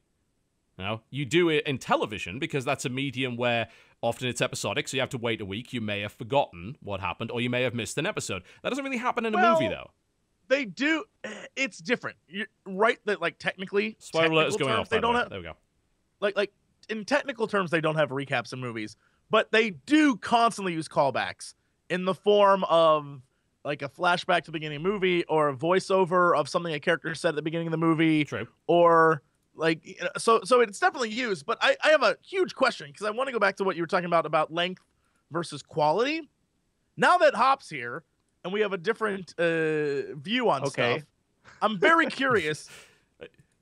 I'm scared. I don't know about you. Well, no, but would you be okay with a game? Because I think this is something that everyone's really curious about. A game that was really, really mega like a AAA title, mega compelling, fantastic story. He really just did a cool. video in this. This is cheating. He's going to know the answer. 2 hours long. 2 hour long game. What's the AAA price? title, 2 hour long. Fucking the best game you've ever played. What's the price? I think let's say it's I don't know. It's a AAA, so we'll say $60. No. Well, no. Well, I most mean, for consumers, me, that's just, like, for not gonna consumers, work. that's bullshit. Yeah. For me, that's totally fine. I mean, what was my game of the year 2 years ago was Journey. My game of the year before that, she was Brothers. Which my was game about of the, like $20. Yeah, I've had Brothers as my game of the year. I've had Bastion, which is not as short as Brothers, but is relatively short. It's about a 6 hour game. And I've had Journey as my game of the year. You know, it's like 3 years in a row, and 2 of those games are about 2 hours long. But So they if also If weren't it's $60. priced right, everyone will be fine with it if it's priced So, right. all right, so price point. Would you then be okay? $60 game, 25 hours, only 2 hours that are fucking excellent. Well, Is that no. price point acceptable? Yeah, no one would like that either. Because So then you have to, everyone would ask, why is it not just a 2 hour game?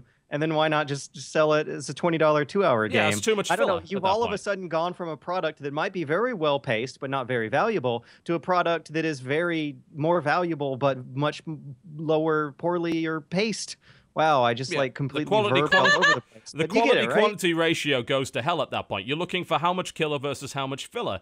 And, I mean, that's a key problem with tons of games. It's the problem I've got with Assassin's Creed, That's you what know? my next point was going to be, is I want to know what game has been, like, can you name a few games that have been at that price point and been totally, besides, like, I can think of 3 maybe. What, Dude, too much filler?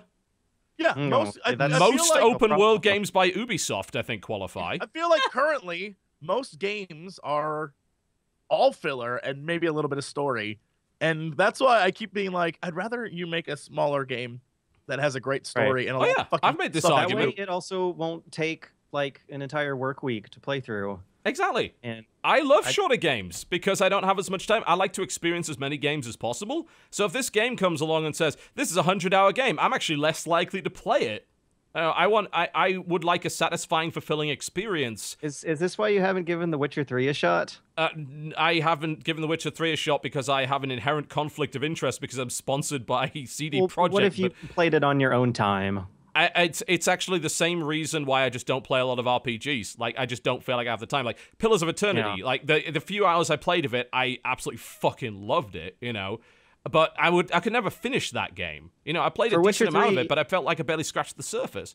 It kills me for Witcher 3, though, because, like, I've never seen a game last this long, except for maybe Fallout New Vegas. I've never seen a game, like, last to the 100-hour mark that has, like, this ratio of killer to filler to it. Like, garbage, nothing, throwaway side quests in The Witcher 3 will have entire minutes of really well-made cutscenes put into them. It sounds like it's the polar opposite of Kingdoms of Amalur Reckoning. Like, that game was... That game was a fucking MMO for all intents and purposes. Like, this game has 200 hours. Yeah, and I think it was on launch day. We all, like, got together, and there was this launch event. We all got, like, early copies, and we got to play for, like, 10 hours. And I did that, and by the end of the 10 hours, I was like, well, the combat system's great, but here's a laundry list of things that I hated about it. And if I recall correctly, fucking Kurt Schilling was listening to my stream at the time as I railed off everything that I goddamn despised about the way that game did questing. And that game was chock full of filler. It was chock full of it. And it was like, if this game had been a lot shorter, and if it had focused on good storylines and compelling questing and a good difficulty curve. The difficulty curve was all over the bloody place as well. I was just dominating everything. It was ridiculous. Like, you were actively punished in that game for doing the side quests because you became too powerful. Therefore, the combat, which was the only interesting part of the game, became a joke. There's a great example of terrible pacing. Maybe you weren't necessarily being punished so much as you were being over-rewarded. But Does it really count as a punishment if you were so generously rewarded that this is an interesting problem of semantics here, because It depends if what you're I'm saying, pursuing though, challenge, because some people are pursuing the power trip. They're pursuing the power fantasy. Ergo, In which case, they'd be rewarded. they would not be punished. rewarded, so that would be a good thing. But those of us pursuing the challenge, those of us compelled by the challenge of the combat, would in fact be being punished by the overt generosity of the game. So let's see, like, Yeah. if we were writing this down on paper, what word would you use? Gluttonous. I just like A saying gluttonous output system. A gluttonous, vulgar display of power. That's just shove some Pantera in there for good measure. It's a gluttonous rewards. Gluttonous. Gluttonia. Are we getting into Latin entomology now? Is that how it's going to be? Maybe. They tried to address that problem with Diablo 3, right? They did to some degree. I'm not sure if you got... Yeah, because, I mean, that game was, by default, quite easy. Yeah, and then they sort of adjusted the loot system so that it felt more like you deserved the things that you found. I think that's kind of a hard tightrope, for sure. Yeah, it was going down the route of that game initially gave you too much loot, but the problem was a lot of that loot was either very samey or just completely worthless. So it had a saturation issue there. It was overly generous, but it was like you go into a restaurant and we're like, we're going to give you plates and plates of really bland food. And we're like, I don't want this food anymore. It's like, yes, you're being very generous, but... Thanks Borderlands! For all the bland fucking guns. Borderlands all over the fucking place. God. It pisses me off so that game bad is- when I play Factory. Borderlands.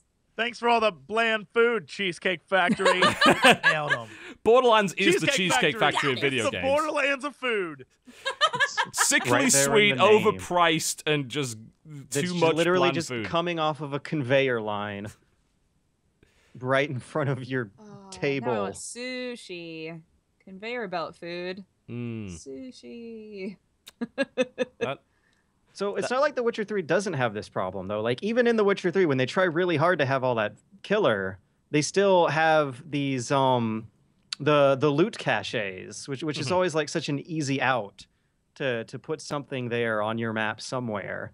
And there's generally a nice collection of things inside, but there might as well be nothing inside because it's all stuff you're going to sell.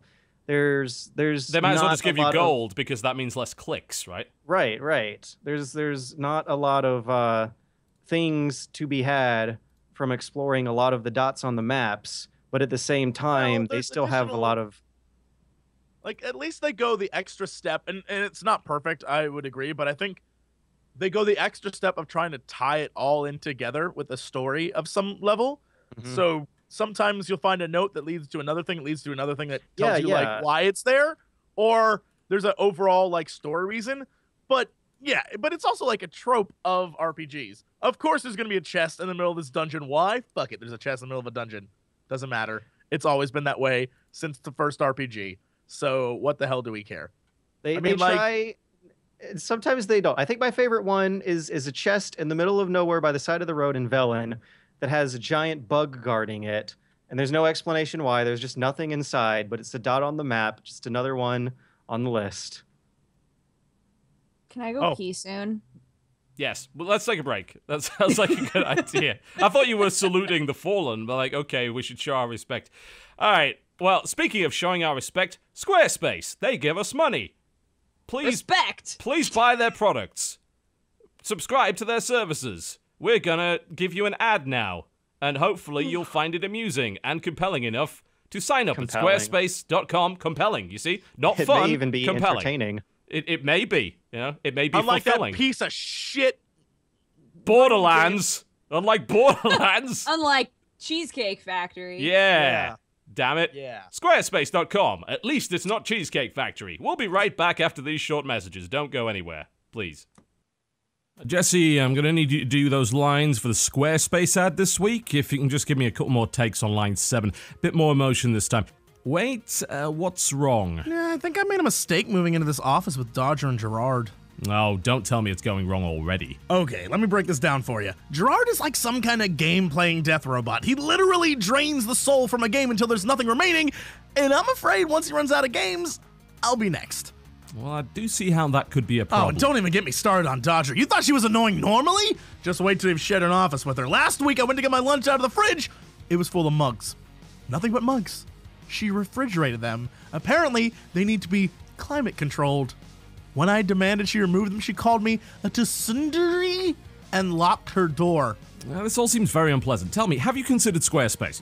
I don't see how that relates to this discussion in any way. Well, you see, Squarespace allows you to create a website for whatever you'd like, with no experience required. What you see is what you get. Choose from a wide variety of professional, customizable templates and get your site up and running in no time at all. How is that going to help me with my current situation? Think about it. You can use the powerful e-commerce functionality to sell Dodger's mug collection to rabid fans, making yourself some money and solving the fridge problem in the process. And as for Gerard, well, I have the perfect solution. Create a website using Squarespace that hosts a game which cannot be completed. This will send the death robot into an endless loop and forever remove him as a threat to society. So what you're saying is, you want me to use Squarespace for some incredibly contrived reasons. Absolutely. And the best part is you can get 10% off your first order at squarespace.com/cooptional. I mean, come on! You've always wanted your own website, right? I mean, I guess, but I really feel like you're becoming obsessed with Squarespace lately. I mean, why wouldn't I be? It's an incredible service, and you can try it out for yourself at squarespace.com/cooptional. This death robot has performed an illegal operation and must exit immediately. Click here to search for a solution on the internet. I knew it! I knew you were always in league with them. Sign up to Squarespace now or be obliterated. Squarespace, create a website for your hobby, your business, or just yourself with powerful tools that require no web design experience to use. Get 10% off your first order at squarespace.com/cooptional and start creating today. The only limit is your capacity for ideas. Squarespace. Build it beautiful. Or else. Ladies and gentlemen, welcome back to the Co-Optional podcast. If the first hour or so of the show was too educational for you, don't worry. That won't be a problem going on. We'll be just fine. To be fair, we went on for about a good 7 or so minutes about Dudu. We did, yeah. But we found out something educational in it. God damn it. Also, I've been screamed at on Twitter that it's not pronounced Dudu, it's pronounced Dodo. Grow up. Oh, okay. In the game, they say Dudu. But no, yeah, it's Dudu. Also, what kind of ass clown is telling Dodger to grow up? Obviously Right? not a Of viewer. all the people on the Oh show. my god. My Obviously not dad a the other viewer. day, I was talking with my dad and he was like, I feel like a lot of the people that you work with are a little bit immature. And I was like, I have never heard you say something that proved to me so strongly that you do not watch anything I make, because you would know that I am by far the most immature out of maybe all of them. Like, I don't know, that's a contest, I think. yeah. If you want to know Immaturity contest. If you want to know immaturity contest, all you have to know is last night at dinner, Dodger and I spent maybe 40 minutes being like, would you still date me if? Followed by some crazy ass Really shit. crazy shit. Yeah. If my name was Dudu. Draw the line there. Absolutely Yeah. not. No way.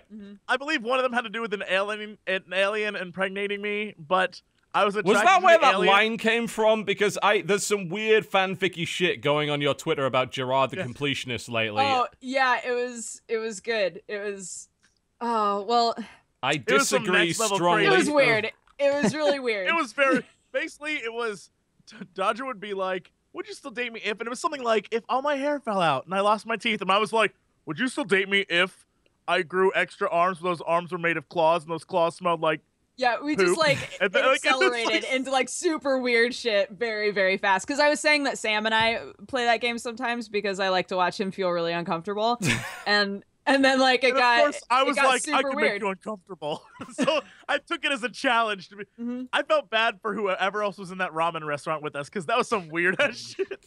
We were very loud. So I imagine this little family that was across from us was just like, Yeah. So- Gerard goes, would you still date me if I murdered a guy? And I was like, well, that comes with more questions of like, why did you murder the guy? And Jesse immediately goes, for sport. So explain to But me then- where in the conversation this quote came from. Quote, I insist I impregnate you, Jesse says seductively, gazing into Gerard's eyes. What the fuck happened? again. What does this sound like? I was saying that It might be more straightforward than I know, originally thought. Yeah. what if? Because look. Gerard had mentioned a story about the movie Pixels and how awful it was, and he spoiled the ending, which is an awful ending.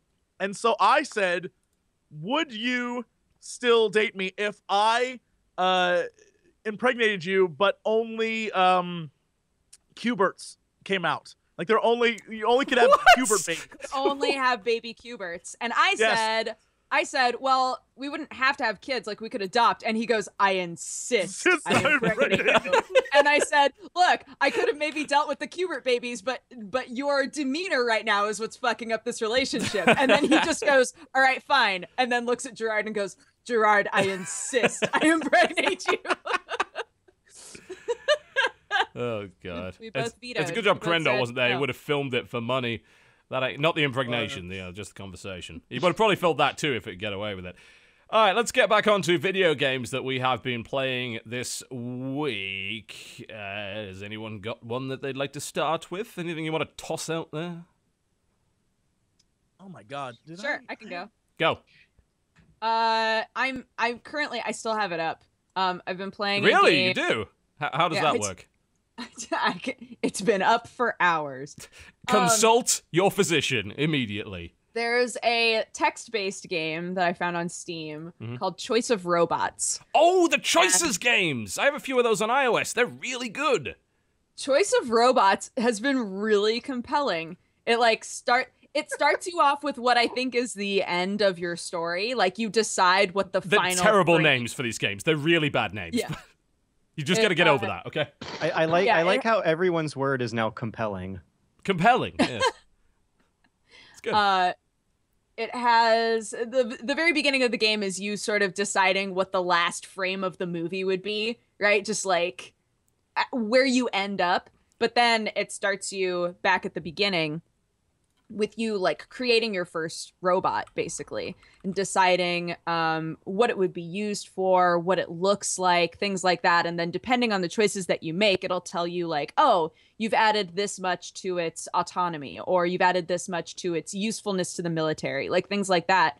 And it like references all of your choices so much that I'm like, God, they must have like they really put a lot of detail into it. You make a choice and you think, they won't really have to reference that very much, but they will. You know, it's really, really, really cool. If you like choose your own adventure books, you should totally play Choice of Robots. It's awesome. It's the first Choice of game that I've played, though. They have done a lot of these. They're on phones? You can get them on Steam as well. You can actually play them online, I think. There's a... Like if you browser? Yeah, you're probably going to crash it by going there. Choiceofgames.com is their place. You can click play online, and you can actually play kind of a browser version of it. And they're available on Google Play, on Kindle, and things like that. The first one I played was the first one they did, Choice of the Dragon. And then the names get really weird. Choice of Broadsides, which is a swashbuckling naval adventure. Choice of Zombies. Was it Choice of the Star Captain? Choice of Kung Fu, because of course. Choice of the Ninja. And then they start to realize that choice of is maybe not the best of ideas, so they start like doing things like Reckless Space Pirates and Nola is Burning and Mecha Ace and things like that. They've done a lot of them. Brand recognition. Yeah, and they are actually, as you mentioned, very, very good at them. I mean, I came from a sort of playing a lot of choose your own adventure and fighting fantasy as I was growing up. Like, I read tons of those books. And this is that, but taken to the next logical degree of you're not limited to being in a book, so you can reference things a lot more, because you don't need 12,000 pages to do it. Right, yeah. So they do consistently mention almost everything that you ever choose. And it's really cool. And they're cheap as chips as well. Really, really cheap. So fun. Choice of Robots is $3. Yep. I think they're even cheaper on iOS, actually. You can get them on sale for like 50 cents and things like that. Yeah, if you like choosing your own adventure, those games are actually really, really good. So how did your robot end up exactly? I'm in chapter 3, I think. So the first chapter is sort of building the robot, and the second chapter is watching the robot sort of accept its artificial intelligence. It's been really interesting. I've realized that AI has kind of been the theme of the last few days, because on the plane flight back here, Did you watch Ex Machina by any I chance? watched Ex Machina, and I watched too. Chappie. And now I'm playing Choice of Robots. And I'm like, God, AI is hot right now, apparently. Yeah. Ex Machina is fucking terrifying. Yeah. God. I think I enjoyed Chappie more than Ex Machina. The ending of Chappie makes no fucking sense, but whatever. You and I already talked about this. The ending, yeah, we did. It was a great movie up until like the last 20 minutes. I was like, what? Yeah. Oh, not the last 20 minutes. Maybe the last 10 minutes. I was like, But God, watching a robot slowly turn into a South African gangster was amazing. It was so good. I will say the best part about watching Ex Machina on a plane is the nudity. It is always fun because I watch people around me watch it, and because I've seen it before, it's always fun to know exactly when there's gonna be nudity and exactly when everyone on the plane gets really uncomfortable because suddenly they're on a plane and they're like, oh, those are boobs. Oh. And then they just like hold on to their seat, like hopefully no one notices I'm watching this movie now. I noticed. No, because they've gotten smart about it now, though. They have the sort of screens where when you glance to the side, it just looks black. Yeah, like you can't really see what people are watching most of the time. I see everything. I saw. I know you're dirty, and I like it. But yeah, Choice of Robots is great. I went for more of a military build on my robot, but I also I chose a lot of things that would make my robot beautiful at the same time, and so it has really high grace. Okay. Whatever grace is going to be used for has really high grace and really high military skills. So basically you made Bayonetta. Mm-hmm. That was the goal. Except Bayonetta with 8 arms. Because why not? I'm surprised they actually haven't done that yet, honestly. Is this in a browser? What is this game? I tried to look it up. I got it on Steam. I didn't know that it was a browser thing. Oh. You go on Steam and I'm not sure if you can play robots. all of it in a browser, but like you can certainly at least play a sample of it in a browser. It is just a text game essentially. You can get some of them on Steam, and you can get all of them on iOS and Amazon Kindle and the Google Play Store. Do you have stats? Is this like similar to those games where you bang people? Those text games where you like create your like kind of multi dicks? I don't know if I can look at my stats though. Like you do have stats, but oh yeah, show stats. Yeah, you can show stats, yeah. Oh my gosh. Humanity is at 74%. Uh-oh. Oh, my humanity. Oh shit. Wait. It's the year 2019. Told you she was a robot. Told you. Yeah, my autonomy Ariel is the name of my robot. I don't know yet, Jesse. My autonomy is at 7. Considering it's on my iOS, no. Military is at 11. My empathy is at 6, and my grace is actually only at 5. So you're doing a bad job, basically. Well, we don't know. This Bayonetta robot is. Oh, it also has. Your empathy is higher than your grace. It also has relationships. So yeah, I guess everybody that you meet. I had no idea they made this. Relationship numbers. They made a game called Slammed.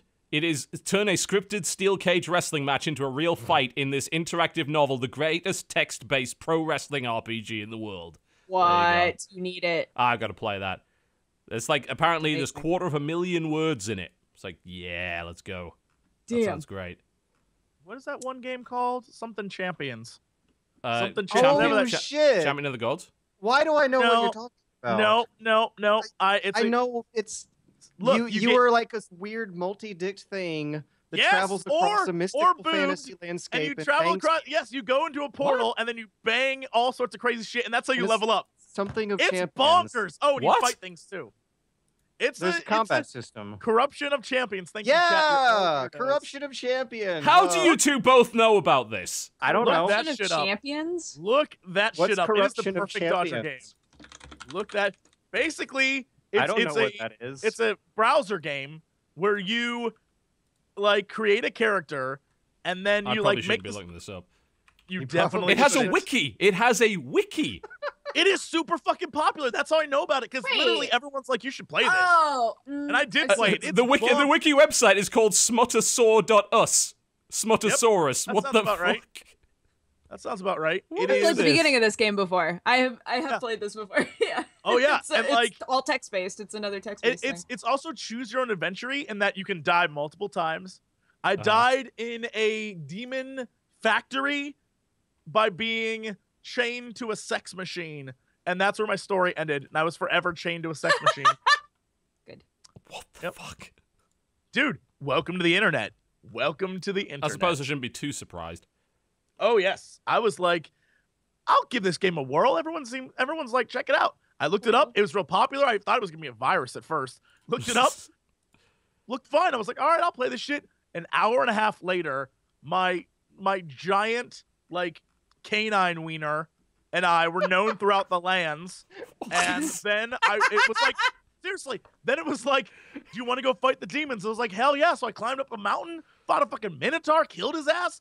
By the way, if you lose the minotaur, apparently he bangs you, which I was not into. So then I went and I fought the minotaur and then found the demon factory, went in the demon factory, and in the demon factory, this sexy succubus secretary was like, let me show you the factory. And I was like, okay. Got chained to a sex machine. I was Were stuck you there for compelled? eternity. Was it compelling? It was Quite compelling as shit. I was doing Were great. you fulfilled? I was doing real good. I was super fulfilled. You sound I was really like, excited about it. You look. need to make like an MLG no scope corruption of champions video. If that does not already exist, I will be very I'm surprised. just saying. If it doesn't exist, we need to make it. According It's to it's chat, such the a developer silly game. makes about $10,000 a month on Patreon to write that Yeah, it's kind of such thing. a You can tell. up. We Yeah. talked about the other game, Tits, before. Oh This one, the yeah, actual yeah, I Tits remember you Cox, talking the about other tits. Game is Tits. Yeah, it's You the talked same. about tits quite a lot. I did talk about tits quite a lot. I continue to talk about tits quite a lot. Yeah, Anyway, both, yeah, they're both the same sort of thing. yeah. And yeah, people love it. They give them money all the time. I can't. 20,000. They say he makes 20,000 a month. Wow. Here's the deal. Hold on. Here's the deal. $20,000 a month, man. Spend some of that money to have artists put pictures in your damn game so I can see that crazy shit. Because they're like, the bee queen as she impregnates you. I'm like, I want to see that. What does that even look like? Do This, you really? My Like we were mind just can't talking. probably like don't. that. We were just honestly. talking about how when you read a book and then see the movie version, it makes it way need to see that. creepier and scarier. I can't imagine what that looks like in my brain hole. I don't know what that looks like. How does the bee queen I impregnate think you? that's for the better. well, I want. He makes 20,000 a month. Writing smut. Fuck it. I'm writing smut from now on. It's gonna be hardcore. It's gonna be super hardcore. The hardest. Jesse, core. can we have a smut off? Can we? I will win. I will win every time. 19,768. Let's I will make a win smut every- it really makes you reconsider your life choices, doesn't it? No Yeah, it shit, does, it does. Porn pays, man. Man, I'm missing out. If my analytics. Now I know why have told games me journalists anything. are so upset all the time. Jesus, that's a lot of money. Wow. I'm doing it. I'm gonna Anyway. make the best. I'm gonna make the Yeah, I know. best erotic dating sim. I'm telling you. I'm still. By the way, announcement. If you know an artist who's good at the animus, please tell them to email my business, Jesse@JesseCox.com or business@JesseCox.com. Please, I need the best animu artist ever. I will pay unlimited sums to make the No, greatest you won't. erotic. Unlimited sums. That's Unlimited. not a good I mean, idea. if you end up making Like like the thousands greatest- of dollars on Patreon every Yes. month, you might be able to afford unlimited funds. To make the greatest erotica game ever, where the only option at the end is to bang me. I want this so badly. Please tell your What's friends. the fail state? Indeed. That is the fail state, isn't it? It's- You can't win is the thing. there is no. There's gonna be a character in it called Digger, who's going to be basically a super nerdy version friend of Dot. Like it's gonna be Dodger, but she'll be the nerdy friend. Like, oh, game guys, I can't wait to get girls. It's gonna be the Right? Megane character with like the big With the swirly giant glasses. Yeah. Yep. What Yeah. is happening? I want this so badly. You have no clue. Seriously, this is gonna happen, and I'm gonna release it on Steam, and it's gonna be the greatest effing game. It's gonna have mini games in it and shit. It's gonna be so. That'll never fucking get on good. Steam. That'll never get on Steam, and you know it. Oh, Ooh. there's gonna be two versions. No, there's gonna be just- Steam version, and yeah. then there's gonna be you have to download the code to unlock the boobies. Oh yeah, that old chestnut. Make Yes. the censored Steam version. Put black bars over stuff. That way it's not porn anymore. Dude, I'll No, of take, course not. dude, I'll take $1 a copy. That's gonna be bank. That's gonna be bank. I'm gonna put in. I'm going hard. There's gonna be a cat girl. There's gonna be a robot girl. There's gonna be a girl. There's gonna be oh my god. There's gonna be what's like the animu version for Those like are a the only wiener? 3 kinds of girls that you've Chick. ever met, right? Well, you know, she's Fuda. That's what it's called. I'm gonna get What? one of them girls in there. Oh my god, I'm having it all. It's gonna be the single greatest anime game God. ever. Hop, And I'm looks gonna how I make it. feel just right need an now. artist. I just need an artist. Oh, there's gonna be a monster girl? I don't know Please what monster's stop. gonna be. Please. Oh, there's gonna be I think- an armor girl, but she's all armor but with no head. She's like, help me find my head. Oh my god! It's gonna be the greatest game ever. And I just need an artist who can capture You had another idea tonight. I'm trying to remember what it was, because I think I liked that one better. Was it the? Oh no, never mind. That was a different conversation. I don't want to know. Oh, a slime girl, and you can see inside her. Oh my yeah. What the fuck? I'm telling you right You now. basically guys, just want to make Monster Musume, except at the end it's you. No, yeah, it's only me. That's all you want. Yeah. But I mean, really, at this point, Jesse, I hate to tell you, man, but this sounds a lot like stuff that probably It already exists, yeah, in a Yes, big but way. here's That's the what I'm point. All the It's real characters are already. modeled after. All the characters are modeled after my friends. So TB will be like a sexy girl. I do and Dodger will absolutely be not like give you a, permission to do that. Doesn't matter. I'm gonna call it mostly Crackers will be his name, and it will kind of look like you, but not look like you. And so I know a that. decent amount about intellectual property law. I'm gonna have you. I'll tell you. You're not gonna get Good away with luck. this. DM's You're not gonna right. get away with this, Cox. And then Dodger will be Digger, and oh my god, it's gonna be great. It's gonna be great. And I'm gonna go on the internet and find all the memes that the kids love and put that in the game too. Oh, it's gonna be great. This is gonna be the best game ever. I just need an artist. I just need an artist. Please Find me don't. an anime artist. I don't care One how who much is is. okay with I'll double drawing. it for you not to do it. Like how much ever he offers you, I'll double it. Just I don't want this to ever exist. Either okay? way, you're making money. Get it. Jesus. It's gonna be great. Okay, yes, enough of that. Thank you. So I what about also- video games that exist? I also played a game. I played all of it on stream actually, called Submerged. Oh yes, the yeah. climb tower simulator. I've been told. Yes.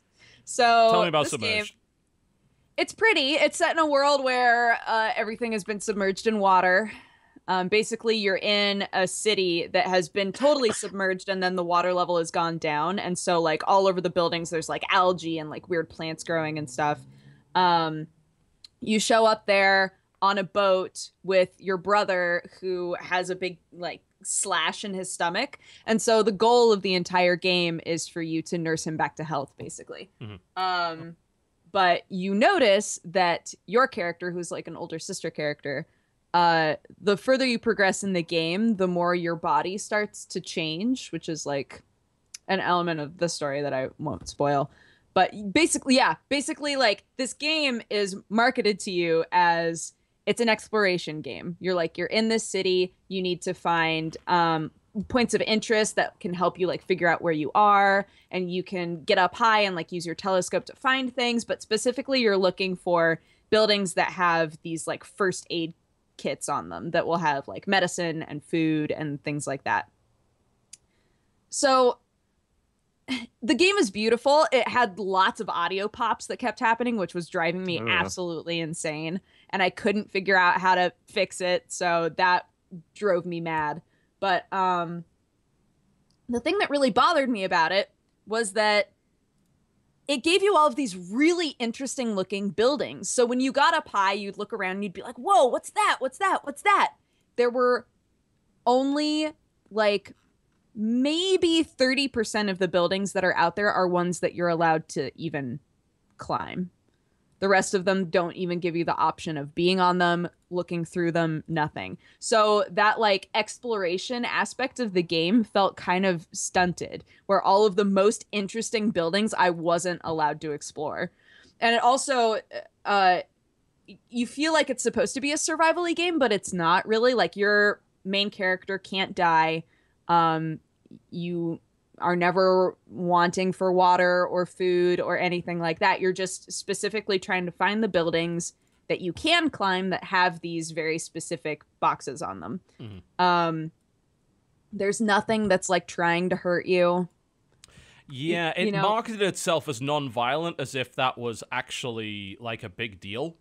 In the sense that it's like, yeah, it's a game that's non-violent. Finally, it's like there's actually loads of non-violent games. So this, I think there's very few like survival exploration games. Yeah, you're like wandering that are non-violent though. A ruined post-apocalyptic city. It is like you don't expect that to be nonviolent, right? Like it's a little bit of a niche. Well, because I you mean, keep seeing all of but these like weird rock dudes who are like watching you, and you'll like spot them out of the corner of your eye, and then but you never look again, they're interact with gone. them, right? In any way.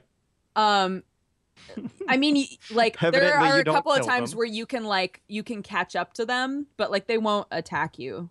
Like they're not trying to hurt you. It becomes very obvious very quickly that they're not malicious. They're just like creepy looking.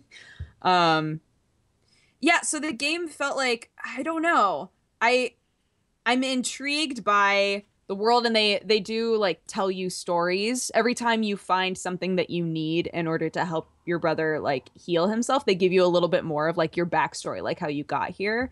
And also you can find pages by exploring more. You can find pages that give you more of an understanding of what happened to the world. But it didn't give me, I don't know. I felt like I was being put into a game that rewarded exploration, and yet I wasn't allowed to explore most of it. And that drove me absolutely insane. It felt like way too guided for an exploration game, you know? Like, no, these are the buildings that you climb, and the rest of them just look pretty. And I was like, no, that's not what I want. And the world itself is like pretty small. Like it's really easy to hit the barriers and have the game like try to like push your boat back the other way and be like, no, go back. I was like, I very much dislike games that give the illusion of freedom and then it becomes abundantly clear that it's a mere facade. I like games to be honest about that fact. Yeah. So it was sort of disappointing. I finished it in maybe 2.5 hours. Yeah, it's not very long, I'm told. Pretty short, and for a $20 game, I think you should wait for a sale if it does interest you. But yeah, it's not that I didn't enjoy it. It's that it didn't give me what I wanted. Mm-hmm. You know. Fair enough. What else? Oh, the Swindle. Have any of you played the fucking Swindle? Swindle. The fucking Swindle. What are these fucking games? Seriously. Intrigued with The this motherfucking son of a bollock Swindle. I get the feeling you are frustrated with that. You sound like you've been swindled. What is the Swindle? Goddamn son of a pig Swindle. It's a platforming very- game where you're a burglar, basically. The way you're saying that, though, it's like easy to imagine you like throwing your hat on the ground and stomping on it. And I mean, I threw my controller at least once. And I say controller because the keyboard controls are even worse than the controller controls, which are bad enough in and of themselves. oh no. Oh, okay. So I would love to hear Dodger's opinion on this as well, because I read, I had a look at some of the reviews for the game, which I generally don't do before I do a video, but I was umming and ahhing over whether or not I should do a video on Swindle. I'm like, okay, I'll give it a shot. Right. And I read through some of these reviews, and none of them ever. I went to check them side of after I first played it. I'm like, this can't be right. This is not working correctly at all. So I went to these reviews, and none of them mention anything about controller issues at all. I'm like, what? I had no controller issues either. Yeah, but if you go on the Steam forums, a bunch of people have, and there's a bunch of Steam reviews that are highly rated that have also had controller issues. What kind of issues are you talking about? Okay, so the controls are incredibly imprecise. Like that was my experience with them. So I tried the controller and I tried the keyboard and mouse. Mm-hmm. Now, the couple of issues with it was, for one thing, wall jumping is a fucking nightmare because yeah, I totally agree. Yeah, wall jumping is a nightmare because you can get up onto the wall, but it doesn't look like you can get up onto the wall because you don't actually jump high enough. So you jump, and this is until you unlock the double jump, which you've got to get a few, levels worth of money in your pocket to actually do that. So you jump at the wall, you don't make it, but then if you sort of kind of span the button a bit, then you might make it, possibly. Ish. Like the controls seem like more of a suggestion in many ways. Like they're not precise. They're very, very floaty. And with the jumping in particular, I had all sorts of issues with that. And also some of the game logic doesn't really make a lot of sense. I mean, maybe it's just because I'm used to this, but you can jump in midair and you'd think that, all right, so that kind of resets my height, right? No, it doesn't. So I have died multiple times from falling when I thought that I was safe. because you can die instantly from. There's no health in that game, so you either die instantly or you don't. Yep. So I have died multiple times, and when you die, all of the money that you grabbed in that is gone, and 1 day of the 100 days that you have to beat the game is gone as well. You have to beat the game in 100 game days. Yes. And every time you try to pull a heist, that takes up a day. Which is the thing that like interested me the most. Like, I don't know, if it controlled fine, I could see that being a really interesting idea, like an in-game time limit. I've had no problems with the controls aside from I swear that there have been times when I've been able to wall jump off of a window, but most of the time you can't. So I keep getting confused and being like, can I wall jump off this window? I don't know. I've had myself slip off of walls, even when I've because you have to hold away from the wall in order to stay on the wall, and I've had myself slip off the wall. I just keep jumping because I don't trust it. So I just I don't trust it either. That's the problem, because I learned not to trust it, because under a lot of those sort of, you got to slide down this wall, there's a spike pit directly below it, and you fall so fucking fast in that game that if you somehow slip off, and I swear sometimes I've slipped off without doing anything, that I instantly just dead, and you've lost all that money, and because it's 100 days, you feel like you've got to restart, because you're like, well, I've wasted the first 10 days. In 100 days, the whole plot is that it's kind of it's a steampunk cybercrime thriller, essentially, which I know it doesn't sound like it makes any sense. It looks pretty. Like, everything I'm seeing looks nice. Oh, the art style's lovely. Yeah. I honestly I enjoy it. The one thing that tripped me up really bad was that, well, number one, you're sort of, especially for your first heist, you're totally at the mercy of whether or not the randomly generated area that you go to first has enough money for that day to be worth it. Yes, exactly. And I hated that. I was like, what? Yeah. So the very first heist that I had to do, it had a couple dollars here and there lying around, but I needed to hack a computer to get the money. And you can't because you don't have the hack skill. Yeah. Yeah, and so you have to get a certain amount of money in order to unlock the hack skill. So after I had done everything I could do in that heist, I still didn't have enough money to unlock hack. So I had to do another heist. So I felt like I had wasted 2 days trying to get enough money to just get my first skill. And I didn't like that. And the other thing they should just start you with that, because as you said, the random generation fucks you up. I've been in one of those where I walked out with it. You need £100 to get the hack skill, right? So you need to loot £100, and the only way you can loot that is money on the floor at that point, because most of the money you get in the game is from hacking computers. You can find little bits of money here and there, but for the most part you get it from hacking computers. But you don't start with that skill. And the levels are sort of randomly generated. So I was in a level where there's about £28 on the floor. All of the rest of the money was in unattainable locations. There were 2 computers that I couldn't hack, and there were 2 rooms which had no doors, which you have to use bombs to get to. So you would have to bomb open, which bombs are I think £2,000 or something to get a bomb. So you had no way to access any of that. And if you don't randomly generate the right level on the first heist, then your next heist, you're not going to get any money from that either, because you can't hack. And the heists get more difficult the longer you go on. So you're going to end up being ludicrously behind, which is a really terrible idea. I think specifically the slums shouldn't even incorporate bombing rooms. Yeah, they shouldn't be in there. Since the slums is where you start, it should be basic. You can pick up money and you can hack computers. And there are robot cops that you got to get rid of. That was the other thing that super tripped me up, was the first couple of times that I played, I assumed that it was supposed to be a stealth game. Where it was to some degree it is. Yeah, you wait until the cops turn around, and then you sort of tiptoe after them, grab the money, and tiptoe back. I assumed that's. Oh, so you didn't realize that you could attack? No. Yeah, because the game actually never tells you that. Yeah, and then the next level that I did, the next heist that I did, it was everywhere that there was money, there was 4 robots, and I was how the fuck am I supposed to do this? And then I realized eventually, oh, I'm supposed to be attacking them. Yeah, the game's tutorial never told me about attacking. The only way that I found out about it was just like you, I did the first few levels like that. The only way I found it is by looking at the key rebinding screen. And I'm like, oh, there's an attack button. You never told me that in the tutorial. Right. Yeah, it's... Yeah. The first time that I used that button, it was to bust open a window. And so I assumed, oh, that button is to bust open windows. Like, I didn't realize it was like a full-on just attack button. It was weird.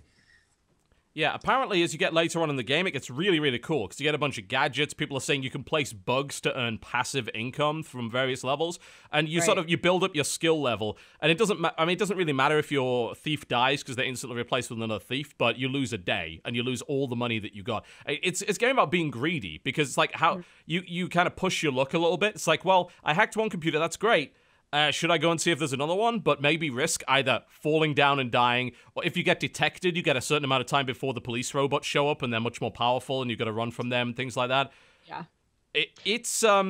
I've restarted that game 6 or 7 times now, and I've had good starts, and then I've had times where I've just died like a few times in a row where I felt like, fuck it, screw it, start again. Yeah. I do think that it's fun, though. Like, I really enjoyed playing it as much as I have. It is, but you're fighting the controls to do it. Like, that's the worst thing about it to me, that I feel like I'm consistently battling the controls, and I can't trust the controls to do what I want them to do. And I think that's, you've got, in a stealth game, you have to have controller precision. And I really don't feel like that's true in that game.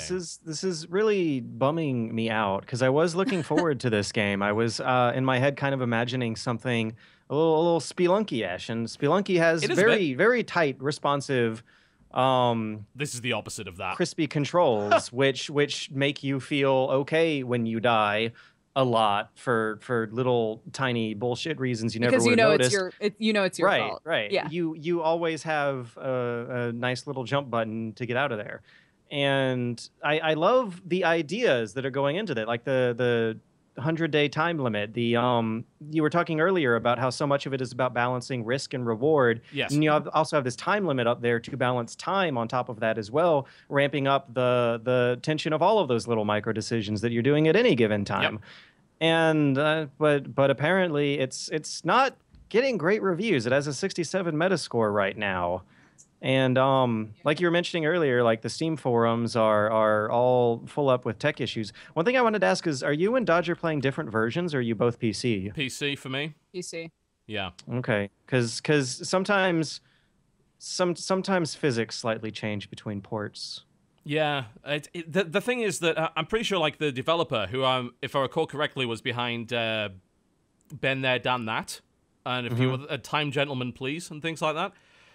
He responded via email to say, yeah, like, we think there's some controller issues. We can't really nail down what it is, because it seems like some people are complaining about this and some people are not. And he suggested a couple of things, and I tried them all, and it didn't help. Like, I tried to use a controller. It's like, adjust the dead zone on your controller. Tried that, didn't make a difference. Try keyboard and mouse. It's the way the game's built. It seems like it's the way the game's built, and maybe, like, the devs are just kind of a little bit blind to that. Yeah. And for me, just the controls are just so sloppy that it really harms my judgment. Because if they nailed that, I would love the fuck out of this. I love the music. I love the theme. It's in a kind of steampunk cybercrime London with little police bobbies on wheels and all sorts of things like that. It's got the persistent upgrade system. So, you know, you're gradually upgrading your skills and buying new equipment. And then you come down from your airship in randomly generated levels to do heists. This is all really compelling stuff. And then I randomly slip from a wall and die instantly from fall damage after getting £5,000 worth of cash, even though I was holding the button, or even though I jumped in midair to stop my fall, and I died anyway. And I'm just like, I threw my controller. I'm just like, I can't. It's too much. It's absolutely infuriating. I don't know what it is. Yeah. I really don't know what it is that's causing that. And like I said, no review mentioned it outside of the Steam reviews. I was just like, how can these guys miss this? Like, it's why I tweeted I thought I was playing it wrong. I thought I was doing something wrong. Because I'm like, how could these people not notice these controller issues? Right. Very strange. I don't know. Speaking of controls and throwing my fucking controller, Ollie 2. Welcome to Hollywood. That also just came out. Oh, fuck! That game is infuriating and really cool. I mean, the first game was just like that too. And for those who don't know, Ollie is a 2D skating game. And it's about kind of, it's mostly timing and nailing landings and things like that, and comboing tricks together. It's all timing. Yeah. It's all timing. Yeah. So Ollie 2, I think, was out on Vita and PS4 before. Now it's on Steam. Right. I mean, I've done my video for it. It'll be out tomorrow. But I don't generally swear in my regular videos, so I avoided that. But let me put it this way. If it was a real interpretation of what I was actually doing, most of the time, it would be just full of fuck in every way. Just swearing every 2 seconds. Because that game, you can fuck up so easily, and you're compelled to just restart. And a lot of the times you have to. If you fall off your skateboard, you have to restart the level entirely. You can screw up a landing, and it'll screw your combo up, but that's enough to justify you just stopping.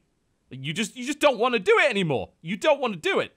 You want to start the level again because you saw that combo. It's like, that combo is going to be amazing. This is going to be fucking incredible. This is... And then you fuck it up.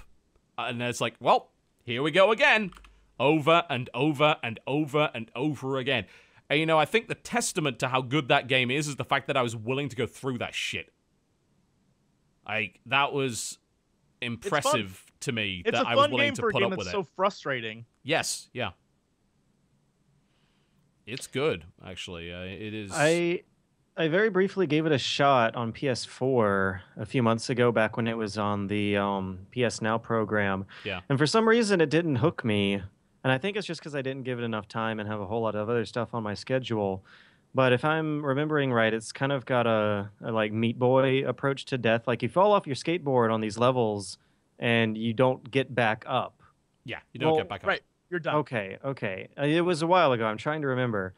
But yeah, I don't know. Like, sometimes the whole Meat Boy shtick is just a little much for whatever kind of mood I'm in. I can understand that, definitely. Yeah. I think if I was in a fouler mood, I would have just not played that game, but I was feeling pretty good this morning. I'm like, yeah, I'm going to have a productive morning. And then I just swore at Ollie Ollie for several hours. I'm like, okay, I get this game. I'm going to do my first impressions of it. And it's like, yeah, this game is frustrating as fuck. And I want to play another round of it. And that, for me, is unusual because I'm not the... You know, I can respect what Meat Boy was. And I think a lot of people remember my infamous Meat Boy video where I refused to leave the video until I beat that boss. I was just like, I've run out of things to say about this game, but we're going to beat this fucking boss. And I just kept going and going and going and going. And I eventually beat it, and it was just... It's like, I hate this game, but simultaneously, the feeling of achievement is so strong here that I feel compelled to continue. That's another thing that I was thinking about earlier today, because I was playing a game called Demon Hearts, I think is what it's called. Yeah, Demon Hearts. It's like, yeah, I heard of that. I don't. Every time you bring up a game, I have to go to like the deep part of the internet to figure out what the this hell is you're talking about. this is gonna sound really Do you mean. have to It's like, set up a Unix GUI in order to access it, by any chance? Yes. Demon Hearts is like the poor man's They Bleed Pixels or Wings of V. Oh, it does look quite a lot like both, yeah. Yeah. And I was trying to figure out, because I was like, I love Wings of V, even though it makes me want to literally like die. That fucking and game. I like love They Bleed Pixels. I think that game has such tight, awesome controls. Yeah. And so I figured, Demon Hearts. Sure, I'll try this out. And I was not enjoying myself at all. And I was trying so hard to figure out, like, articulate to myself, what is it about They Bleed Pixels and Wings of V that I loved versus this game, which has similar elements, but it just, like, it pisses me off in a way where I'm like, I'm never playing this again. This is a waste of my time. Like, how do you balance that or find that sweet spot of this is frustratingly awesome, right? Yes. Frustratingly know. Awful versus frustratingly awesome is... Yeah. How do you do that? Yeah. I don't get developers. You blow my mind. You have to make levels that everyone loves. A lot of very careful design and play testing, really. Just I think legwork. level design is like the most important thing for sure. Yeah. Mm-hmm. Yeah. It was bizarre. I was so pissed, so angry at that game. I played like half an hour of it, and I was like, I hate this game. I hate this. I can't do this. So I feel like I've filled my quota for what I would have talked about this week, which would have been The Witcher. For the past 2 weeks, I've just been playing The Witcher and doing nothing else. I played a very occasional bit of Rocket League, moved from the PS4 version to the PC version. That was interesting. Things got a lot fuzzier and softy looking with the extra AA. Oh yes. And also being able to play with friends I actually have was nice for once too. Yeah, doesn't that game have cross-platform multiplayer, but you can't actually party of cross-platform, so it's pointless? It's not pointless. I mean, there's a point to it, and that is to keep the player base going on both Yes, platforms keep it for high, a while. yeah. Like, Mhm. you will never run out of randoms as the years go on. Yeah. But you will run out of friends very quickly, which is what happened on the PS4 version. But now everything's okay. What a great game! What a fucking fantastic game Rocket I League feel like the is. only person in the how- world that doesn't enjoy it. Oh no! Well, fuck you then. Damn. You big dummy. Thank God. That's someone exactly said why I it. haven't made a video Thank about it, God because that's how people got militant about that fucking game. To me, I know what it is. I figured it out. I know why it is that I don't like it. It's because it's a sports game. It's a fucking sports game in disguise, and I don't like sports games. It was pretending not to be, but it's really a sports game. It's really a game of football, and I don't like games of football. That's why I don't like Rocket League. It's hard. It's hard to say no, but unlike an actual game of football, you won't switch players between teams, and your main control scheme is like the intricacy of the legwork rather than the strategy of managing the whole team. Okay, it's a game of tennis then. It's a game of tennis. Well, Yeah, I'm convinced maybe. there's also a property of the game that is friend-based, where having played it by myself and played it with friends, I hate playing it. Like, I hate the game by myself. I think it's, I have no fun playing it by myself. Me too. But you add friends into the mix, and 3 hours later, I'm still enjoying myself because it's fucking bonkers. And it's you and two other and friends. because your ego's on the line. Oh yeah, but it doesn't matter because you're just like, when you play with the friends I play with, they are so stupid. It doesn't matter what you're doing. You're just having a great time. Crender. Yes. And yeah, I think that has a lot to do with it too. It's one of those games where by yourself it's hit or miss, but with friends it changes the dynamic completely. And it's definitely something that it's a weird sort of, I don't know. It's something I like and dislike about games like Rocket League, where I like that playing with friends is great, but I hate that I can never not, like, once I have no friends around, it's like, oh, well, this game's kind of shit now. And so you just have to wait till people get back online. I don't like that. No, I mean, I enjoy it both ways. Like, definitely more Really? fun if it's in a Tell room us full of more. friends. Go on. But I have sat down on my couch and played Rocket League by myself, completely alone in a quiet, cold room, and still had fun. The whole I love the way all of the control interface is very, very, I don't necessarily want to say loose, but all of your inputs aren't really concrete, outputable actions in a weird, like there's no canned animation to it. It's all It's 100% arcadey. totally It's very drifty, physics in many based. Drifty, right. And that means that there's a lot of finesse to the movement, and the skill ceiling is way, way high because of that. Yep. So I find that even when I'm by myself, I'm still having an internal conflict where I'm like still with strangers, but at the same time I'm like, ooh, I sure want to look like I'm good at video games. and I end up caring about it and then doing it or not doing it and having fun either way. Yeah. I understand that. It's never clicked with me. I mean, I got drunk and played it with Cry on stream, and it was... I felt like I wasn't enjoying the game. I was enjoying Sounds like the way banter. to do it, though. I was enjoying the banter, though. You know? Mm-hmm. It's like going for cheeky Nando's. I was enjoying the banter more than the food, you know?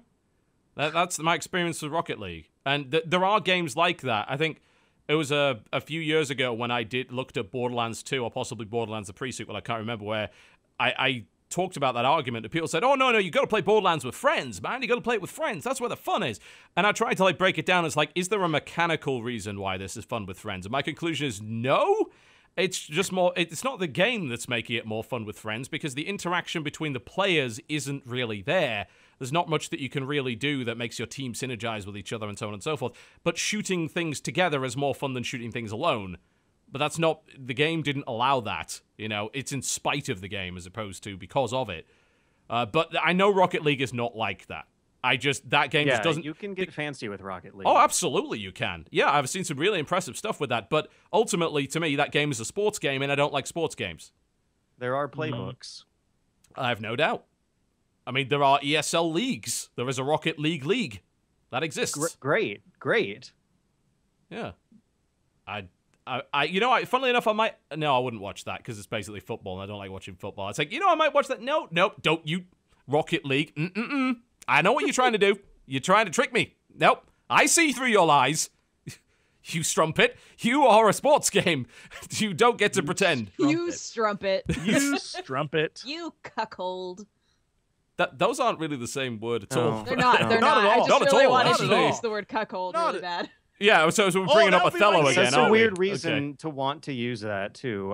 I'd actually have never known what a strumpet was until I played The Witcher and saw. It's a very strumpet with it's the a very label ye floating on olde top. word that's kind of become Ye olde. comedic. It's very comedic these days. It's not. If you called someone a strumpet, they probably would not be offended at this point. Well, Did you I'm know- sorry. I forgot we're on the internet. Of course they would. Did you know in medieval times, the word The restaurant? ye was actually pronounced the, and the that y makes was sense. used as a replacement for th, as a shortened form. Not specifically. I did not know that. Found that out on I have QI. to Thanks, that up. England. Speaking of games that make everybody hate the universe, Dota 2. Like, yeah, yep. So That happened. the fucking International 5 happened, and congratulations to Evil Geniuses for winning that. That was I didn't watch all the event because that's a week-long tournament. Like, that is a lot of watching. Some people were when they saw like shots of the arena, like, no one's there. I'm like, are you gonna sit on stadium seating for 12 hours a day, 6 days a week? No, people came and went. You know, they did sell out the key arena. It's just not necessarily everyone was there all the time because it's very uncomfortable to sit on those seats for a long period of time. But whatever the case, I did watch a good number of the games, and they were fucking entertaining. Like, they were really, really, really good. The finals were spot on. There was plenty of great stories. The fact that CDEC got to the finals after being an underdog wildcard team, essentially, that had really, like, no results to their name and suddenly, like, and dominated the eventual winners. And then the eventual winners came back from the lower bracket and beat them in the finals, which was fantastic. There was lots of great stories. Yes, the $6 million Echo Slam was goddamn fantastic, and Toby Wan made that. There's now a button for that you can press. I'm going to find this button that I think is probably the best thing ever. For those who don't know, there was a time in the what people are calling the $6 million Echo Slam or Wombo Combo, whereby they were able to obliterate almost the entire enemy team with a fairly tricky thing to do, but it was very, very fast, and it was very awesome to watch. I'm trying to find they made a button for this that you can now press, and the commentator, who I do like him. I know some people don't, but I think Toby Wan's great for hype. And where is it? Where is this button? I want to press this button so that everyone can hear it. Damn, where is it? It was on there earlier. I've lost it. I've lost the button. I want you to just troll and hit the GG button. It's GG! right. I'm gonna find this. Apparently, it's not the first time he said this either. Damn it! Where's the button? Someone link me the button. I know you guys lurk around the goddamn subreddit. There it is. Thank you. I appreciate that.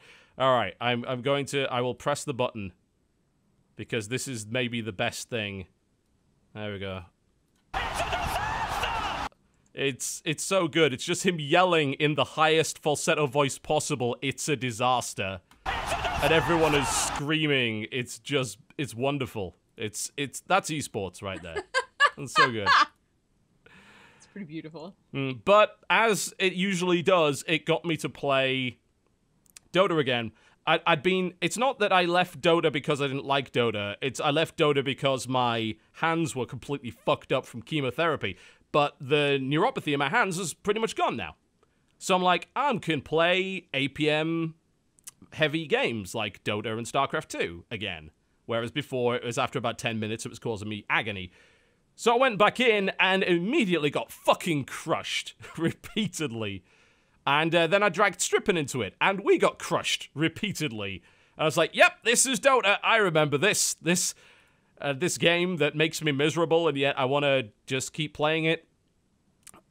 It's Dota. I mean, there's no other way to describe it. It's not like any other game. Apparently, Deadmau5, after playing a DJ set at the International 5, decided, hey, I'm going to try Dota, and I'm going to stream it for the first time. He got about, like, good. he did the tutorial, which is woefully inadequate for that game. Played, like, a bit of a game and then basically just quit immediately. And that was it. And people were making, people were trying to help him, but then there were people just spamming memes and things like that. One person made a particularly great remark there. It's like, Deadmau5, like, there's a hero you should try. You should really try the Naga Siren. You should be pretty experienced in this because, her gimmick is using her music to put people to sleep. And I was like, wow. Wow, damn. That was good. I like that. I was happy with that. But yes, I'm playing Dota 2 again. I spent far too much money on leveling up my compendium because I hadn't been playing, so I didn't get to level up this compendium that you get. And if you don't know what that is, you can buy the compendium, which actually funded the tournament for the most part. That's where they got the big prize pool from. And this compendium is this giant, like, in-game book that's full of stats, and you could do, like, fantasy betting and things like, well, not betting, but you can do, like, a fantasy team thing in there, and it gives you challenges, and you earn items, and you level your compendium up, which gives you, like, every 10 levels, it gives you, like, bonuses and benefits. They're all cosmetic, like, these immortal treasures. And I was just like, I want all of them. All of them. But you can buy levels for the compendium, so I'm like, okay. And I just kept doing it, and I hate to be the one to tell you this, but Strippin may have spent all your money on compendium levels as well. All my money? Yes. How did he get in there? Well, he ran out of his. Now he's spending yours. No, honey, no. But he has so many nice hats now. We all have nice hats. It's wonderful. We're all shiny. Oh dear. Ooh. I'm back in that damn game. Fuck, why? Why? That keeps dragging me back in. Oh, speaking of getting back in that damn game, Jesse, how do you feel about the World of Warcraft announcements? Oh, because that's news. Let's take a break and come back to Legion. Okay? That sounds good. Bitch. You are watching the Corruptional Podcast. When we come back, Jesse bears his soul. Don't go anywhere. Ladies and gentlemen, welcome back to the Co-Optional Podcast. Don't worry, I had you muted. It's not going to end well. No. It's not going to end well. That's what you missed. No. It's not going to end well. It's probably not going to end well. A chilling vision of things foreshadowing. to come. Something else that might not end well, and I'm not even sure if I should be telling people that this is happening because Jen just found out what the capacity of the room was. That's literally what we were talking about. Yeah. Okay, so we have mentioned before that we're going to DragonCon, and we do have a podcast panel at DragonCon. And that is going to be at 7 p.m. on Saturday, the 5th of September. And the room, sorry, hang on a minute, where is it? Because I looked originally on the, because DragonCon has these tracks, which are kind of like, hey, follow this track for all stuff related to this fandom or this fandom. We're on podcasting we're on podcasting and not video games, which is interesting, but they have that distinction. And we are in, oh god, DragonCon podcast track, sorry, I had this up and now it's disappeared. We are in a room, I think, in the Hilton, if I recall correctly. And it is... There we are. Hilton 203. Hilton 203. Which, according to Jen, has a capacity of 110. So just to point out, we just got off doing a sold-out convention with solely us that had over 1,000 people at it. In England, in Telford, where nobody wants to go. And I also want to we point might out, be able to fill that room, maybe. Possibly. The biggest issue we had at CoxCon was that every time a panel happened, all the vendor area would clear out because everyone would be in the panel room. What we had to say. Well, our panel room had 1,000 capacity, and it was full every time. 1,000 seats full every time. Yeah. I'm just saying. I feel like DragonCon is underestimated. Well, I mean, we've never done DragonCon before, so I'm not going to like, hey, don't you know who we are? It's like, well, no, you probably don't. But 110, we might fill that, maybe, possibly. That's gonna be tricky. I feel bad, really. To mitigate the amount of people who are going to end up crowding outside. That might be the problem. Yeah. Because 110 people is a very, very small... That's not a lot of people. That's not a lot of people. I was saying, like, just to give you guys an idea, at Anime Expo, a panel of me just by myself, I capped out a room of 300. So On the your three own. of us all together. At And Anime I'm the Expo, smallest one out of all of when us. anime is when anime is not even your primary thing. Like obviously you do a lot of it, but gaming is your primary thing. You go to an anime con and you fill out a room of 300 by yourself. Yeah. Eh, So Dragon Con, man. Anyway, problem. it's gonna be. Yeah, good. I mean, well, It's gonna be good. yeah, I don't like talking about that because it seems like really egotistical, and obviously, Right, like, there's way bigger people at Dragon Con. You know, Felicia Day's there, and like actual sure, legitimate yeah. people with real entertainment jobs are at Dragon Con. But I mean, we might be able to get 110 people in. I think that seems I'm quite it's possible. not just so much like- concerned. I'm not so much concerned about the number of the room. I'm more concerned about the fact that literally this was hyped as like the first big thing TV's coming back to, the first co-optional panel in like a year and a half. Yeah, because I've and been out. anything.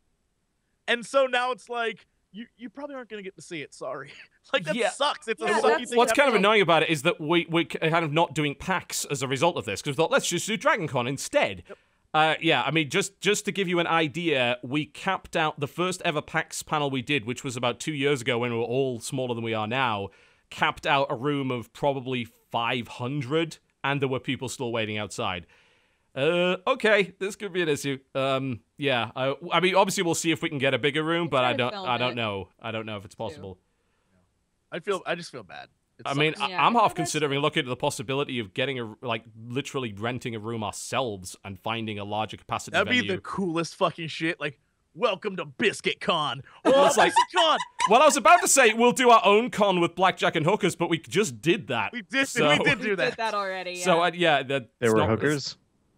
I There mean, gotta it's be a Telford. There's Telford. nothing better to do. There's that and Nando's. That's what you get. It's Telford. Yeah. Well, anyway, one way or the other, if we do end up in the small room, obviously we'll do our best with what we got, and we will film it for everybody, because I know a lot of people won't be able to go. But yeah, Dragon Con are still selling passes. They're not sold out. So by all means, if you wish to try and come along, I just kind of feel sorry for people that be stuck outside who waiting in a line. That's the problem I've got with it, but we'll see. Yeah. It's an interesting situation because I've been like trying to rope people into coming to Dragon Con for years. It's just the and- reason we're and going. It's it's because of your damn happening. video, because you said Dragon Con Oh, is amazing okay. and you should go. I'm like, okay then. It is your fault, really. Yeah, it's entirely your fault. It's my fault you guys got a shitty room? Yes, absolutely. This is Gee. all you. Thanks, George. It's all on you. But no, like it's a very weird con, but it like shouldn't be. I don't know. Like that's my standard. It's my standard for what a normal con looks like. But whenever I go to any others, they're very different because they are. Dragon Con is not specialized in any one particular like No, it's not. quote unquote nerd culture topic in general. But it's a also community like event for huge. nerddom. Yeah. yeah, even though it is not specialized, they like don't. They're not a master of any one trade. But my God, they're like a larger attendance than so many other cons that I it's think huge. I've strangely enjoyed more that catered more to my specific tastes because everyone's there, everyone in the world. It looks like these Yeah, 5 the entire hotels planet. just packed shoulder to shoulder of people who are drunk. I've never seen as many people in one spot in my entire life as I do every single year at Dragon Con. Wait, you can get drunk at this con? Yeah, That's basically what this convention is. that's Jesse. it is. It I mean, is that a is basically party what con. everyone did at CoxCon. Like, we had bars and people were using them. You will be okay. But I'm not like, in charge of this one. No. It's going down. Oh my what God. me and my friends did last year after we were finishing filming in the daytime. We would just fill up our camera bags with beer bottles and just pass them out in the crowd and use that to mingle and start Wait, conversations. wow. and whatnot. Whoa. Whoa. Wow, We just, okay. Yeah, people no. liquored up. Yeah, it was great. It was a lot of Find me fun in the crowd, actually. then. Okay. Find We me. accidentally crashed the Dragon Con site. I apologize for that. Really? Oops. Oh dear. Sorry. Well, this gets better and better, doesn't it? Now they're definitely not giving us a bigger room. I don't know if that's like a justification for getting a bigger room, or you are not allowed in our convention anymore That's a now. big F you to us. They're like, piss off. Yeah, it is literally broken. I can't get onto the We site. What don't the need fuck? you.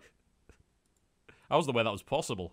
Jesus. I mean, if they're like having fans of, like you were saying, Felicia Day and much like actual bigger, legit celebrities, then like how I'm sure they could handle those people's loads. So it might not necessarily be us They here just- breaking look, their they just can't website. handle my load. Dragon Con can't handle my load. I want Your that to be doo-doo? the takeaway. I want that to be the takeaway from this. Dragon Con can't handle our load. The three of us together, our loads are huge. Yeah. Massive loads. This is great Literally mental constant imagery. erections, really. Massive loads. Okay. All right, news. Yeah, News, Let's talk yes. about news. So away from the I'm Dragon waiting Con thing for before they this. definitely uninvite us. Gamescom didn't have that many announcements. Of course, we did get to see gameplay for a lot of different things, but it did have one particularly large announcement, which goes by the name of Legion, which is the new expansion pack coming for World of Warcraft. Legion, also known as Burning Crusade 2 Electric Boogaloo, by the looks of it. Because they showed us a little cinematic teaser, and what did we see inside the green gem amber Jurassic Park thing? Illidan! Illidonosaurus was in there. And they're going to revive him, and then everything will go horribly wrong in the theme park. And Dodger was baiting Jesse, I believe, on this particular topic. Yes, that's literally what I was doing, yes. Good. So I yield the floor to you. Do what you will with him. All right, here's the deal. Hang on. No. She's going to ask the questions. She's going to bait me? Masturbate me? No, obviously not, you moron. That's not what I meant to say. I'm noticing a theme what here I tonight. meant What to the say at fuck, man? Why? Jesse is that's not just the pun I was getting- going for. Usually way you're at too least a little bit intimate more here. subtle with this. No, that's not. I didn't. God damn it. God damn it. That's not what I meant to say. Fuck it, whatever. I don't care. I don't even care. So Jesse, I mean, like, what could possibly be wrong with this? Because like you're taking like characters that people really like and bringing them back. Shouldn't that be a good thing? No. So here's the deal. It is basically, as I was describing to Dodger last night, it's season 3 of Sherlock, in that they're finally giving fans what they want, but In the worst way in possible. a way that makes no fucking sense. Like, they've basically convoluted the plot so much that at this point, if you're playing WoW for story, what are you doing? None of it makes sense. It makes 0 sense story-wise. I will say, if you can get beyond the fact that it is garbage storytelling and really silly, some of the stuff they're doing is kind of fucking awesome. Like, double I'm okay. jumps, right? What? You can double jump, right? Isn't that a thing? Double jumps? What are you talking about? The Demon you Hunter double jump? apparently has some kind of combat double jump like a ability special thingy. jump. Yeah. Yeah, you can double jump. And I've But, already heard some controversy over this Demon Hunter guy. Yeah, no. What controversy did you hear about the basically, Demon it's- Hunter guy? People on the internet are angry that you cannot be the Demon Hunter across all races, I think it was. Like, he's Yes. only particular to 2 different races, either Alliance or Horde. That's And always, that made that's- some that's people It's always standard- been that way. Standard MMO Okay, shit. okay.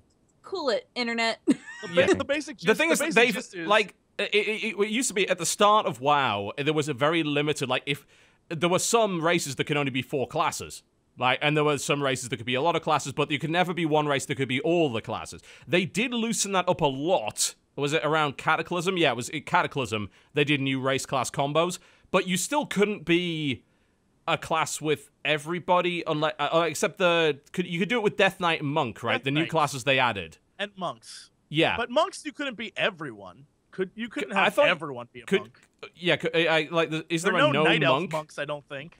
What isn't? No monk. Wow. Can you? No, someone's like human or no monk. Windwalker, no monk PvP. So what races can you? I'm looking this up on. Wow, I haven't been to WoW Wiki in ages. Good lord, this is a blast from the past. But the thing that I think is, yeah, there's no Worgen or Goblin monks. Right. Like, Okay. like there's the thing that I think is interesting about the oh my god, the Demon Hunter is it's what people wanted 3-4 expansions ago. Like when Okay. Burning Crusade was happening, that's what people wanted. And just to show you what people wanted when Burning Crusade was happening, there's a video, one of the first videos I ever made, way back when TB and I just did Warcraft videos. Mm-hmm. And it was literally like what I wanted WoW to do. And pretty much verbatim, it's what they're doing now. but it's 7 years later, pretty much. And so it's basically they took the ideas, and it's not just my ideas, it's what every fanboy in 2010 wanted, like desperately wanted in a game. 2009 was like craving, and this is what we got now. It's literally fan service the game, and I don't know that I don't know what their goal is, and I assume to bring people back to the game since it's just hemorrhaging people like crazy. And it really is as well. It dropped down to what, 5 million, which is a very low point compared. It's Final Fantasy 14 has almost overtaken it. That's insane. I mean, to think that a premium MMO MMO could overtake WoW. I'll look this up. Continue. I'll look this up. I don't know if that's true at all. But it's one of those things where there's a lot to the game that they're adding that's very, very cool.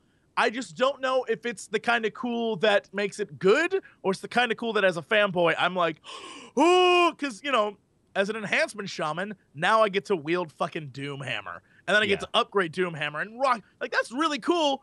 But as a fanboy, that's cool. I don't know how that's going to work in, you know, in the actual gameplay mechanics, because eventually they're going to have a bunch of dudes with Doomhammer. So how do you make that, you know? Yeah, I mean, that's always the problem with MMOs in the case of, like, if everyone's special nobody is. That's a chronic problem that MMOs have always had. It's like, how can we have 10 million heroes? That's insane. That's ridiculous. What's happening? But, I mean, you can't really get over that. But it does get worse when you start saying, hey, yeah, this is a legendary artifact weapon, essentially. You know, and artifact-level weapons, as in red weapons, were... they were rumored in in vanilla, and they never put those in. And eventually you got legendary weapons, which were very, very, very hard to come by most of the time. You had to spend a lot of time getting them. Then, apparently with artifacts, like, it seems like almost anyone can get one, by the looks of it. It's like, everyone can have an Ashbringer. I'm like, really? The Ashbringer used to be super, super rare. And then they give you 5 variations of it. And I like what they're doing with the whole, like, you are the leader of your class now, because some crazy shit happens at the beginning of the new expansion. They aren't saying what, but literally they're basically saying, like, we're destroying the world again, is pretty much what they've said. Well, that's every WoW ever. Yeah, all right, cool. Let's see what happens. And they're going to kill off, they literally were like, we're going to kill off a bunch of characters at the beginning, like, shit's going down. And so you become the leader of your class, and now you control, like, what your people do, and you have, like, a new, they're taking the garrison system and, like, retweaking it, and so they're trying That's to... the M-rated expansion. They're trying to make it, they're trying to make it a little bit better, so instead of a bunch of different followers, you only have, like, a select group of your, like, round table. I think there's a lot of really cool stuff they're adding to it, but again, it's one of those things that 5 years ago is when people wanted this stuff. And now it's like, yeah, now you're finally going to get it. And I guess that's to bring back the people from 5 years ago who left. But at the same time, I don't know how they're going to make it all fit together. Because one thing that at least I've seemed to notice recently from, like, looking at people's comments and concerns about the game, it's that they are trying to push out more frequent content, but the content isn't necessarily of a higher quality. Like, for example, a lot of people are pissed about the new zone, the Tanan Jungle, because they were just like, there's not, like, it was very little to do there. A lot of people were pissed about the boat, that you could, like, have a garrison boat battles and stuff. Really, it's just a glorified Facebook and or like iOS game. It's not great. And then in order to do it, you have to be online, and you have to, like, in order to do the boat system, like the boat battle system, you have to get oil in order to power your ships. In order to do that, you have to do a bunch of other damn things, because you don't just make oil or collect oil. You have to, like, go farm, do little things in order to do that mini game. But the mini game isn't even fun. Like, it's a very weird, like, they're trying a bunch of different things, and I'll give them the credit for that. But a lot of people are not pleased, and it shows, and that people are just leaving the game. Yeah. Also, it's I couldn't find any numbers. 1.8 million is the number of active users on Final Fantasy 14, and the number of accounts, though, is 5 million. Right, that's where that number came from then. I mean, that's still a pretty healthy number. That's good for a subscription MMO, and if it continues to grow. But I mean, I can't see WoW dropping below that for a very, very long time. Certainly. Yeah. I think the really impressive thing about that statistic, though, is like how much of a complete 180, 360 degree maybe turnaround FF14 made. Yeah. After launch, they've like really put in the work to turn that train around. And I'm hearing a lot of good things about it, mostly from her. Dodger talks about it all the time. An incredible story, man. That game is so fun. I will say this: the story's fucking great. It might be the first Final Fantasy game in a while that I've been like, holy shit, this is a good story. I hate the gameplay. I hate it to death. But the story is compelling enough to keep you going through it. And I feel like that's something that WoW just doesn't have. Like, their storytelling is to the point where... Well, it's got ridiculous, because they killed off every cool character, and then they're like, well, we better push the reset button. Yeah, they pushed the reset button on it, essentially. Here's what's even worse. Characters that they removed, like, a few years ago, the first satyr, this Xavius guy, was killed off in a book. Killed in a book. He's back now. Guess what? He didn't die in the book after all. And the story that was in the book, we're going to tell in the game now. What? Wait, what? Like, they just are like, fuck it, we're going to change things now. Because I've been having that problem all week. Indeed. So it's The Witcher. We're right back around to that, aren't we? Like they literally are just like, all those, remember Archimond? How he died? Nah, see, if you're demons, you don't die. So he's back too. What? What the hell was the point of anything we did? Like, that's weird, because the way they got around that in the first place was, oh, Archimond's dead. Caverns of Time. Problem solved. And now it's like, okay, well, we have the Caverns of Time, which is a perfectly lore-accepted reason for fighting and repeatedly killing all of these people because of the Chromatic Dragon. It was the Chromatic Dragonflight? No, that's wrong. It was the Bronze Dragonflight. There was, I don't know, whatever. Lore is not my strong point. But whatever the case, you get into the Caverns of Time, and there's like, you fought Archimond here. They're trying to fuck with the timeline, blah, blah, blah. But now you're saying that they just like, oh, fuck it, we're just going to resurrect him anyway. Oh, yeah, no, it's nonsense. And the same thing applies with Illidan in that in the game, he's dead. And he's very, very dead. I remember smacking him about. He was very dead. I looted him. The whole storyline with Maiev is like, she's like, well, now that I've killed him, I don't know what to do, and she vanishes, which, again, never addressed in the game where she went. But it doesn't matter, because she vanishes, like, I don't know what to do with myself. You kill him! And now he's back, and it's like, no, see, he wasn't really dead. This is what happened. And I hate that shit. I hate it so much in anything, in any media. If you're gonna kill someone, kill someone. Basically, WoW's become comic book levels of resurrection, where no one dies. We can always bring them back. And the only characters who do die are heroes. Villains can always come back. And it's like, this is fucking bonkers. And people in the chat are like, no, Jesse, in the book Storm Rage, Xavius didn't die. He actually became a demon tree or like some bullshit. I have interviews on my fucking channel talking to devs about lore where they're like, well, Xavius died. They said it, not me. Fuck, man. All I'm saying is there's the red shirt guy and there's the red beard guy, and the red beard guy is sitting right there, so don't fuck with him on lore, okay? All I'm saying is that's the one thing that I love. Like, I've literally read all of what used to be Wowpedia, WoWWiki, I read all of it. So anything that was on there, I was like, what is this story about? Back when I was hardcore into WoW, I read all that shit. I know way too much about that, and it is bonkers what they're doing to it, and it drives me crazy. And here's the thing. Most of the lore team, at least from what I can tell, they might still work on it a little bit, but most of them are on, like, Overwatch. Most of them are doing, like, creating a world for that game, which is fine, but my God, at least, like, I've been saying this for a long time. Let me come back and work for you. I will take a year of my life off and rewrite your entire lore and make it cohesive and coherent. Fuck it. Let's do what they do with Star Wars. Let's negate 99% of it. All the expanded universe shit, it's out. We'll fix it. We'll fix it. It drives me crazy. Can you have a scene where it zooms out and Columbo has been reading you a fairy tale the whole time? I hate it so much. It was all a dream. It drives me crazy. And that's the thing is that I realize 99% of the WoW players don't fucking care about the lore. Most people don't. And that's why they can get away with stuff like this, because most people click through all the cutscenes, escape. At least, especially in my guild, most people click through the cutscenes. Most people click through all the dialogue. Most people play because it's the I'm playing with friends in my loot grind the game. Yes. And that was me for 5 years. I'm just not built for that. Like, I need to have a reason to do things in games, and if I have no reason to do it, I just don't do it. Like, I have zero desire to do stuff in games if they don't give me a compelling reason to do it. It drives me crazy. And so the fact that I've watched this game progressively get crazier and crazier lore-wise, and them just not care, and then being like justifying it as being fucking awesome. Like, don't you see it's fucking awesome, Gul'dan's back. No! That's not awesome. I mean, WoW's always had a lot of rule of cool. I mean, Warcraft's had a lot of rule of cool, but they do seem to be abusing that rule now to the point where it's not cool anymore.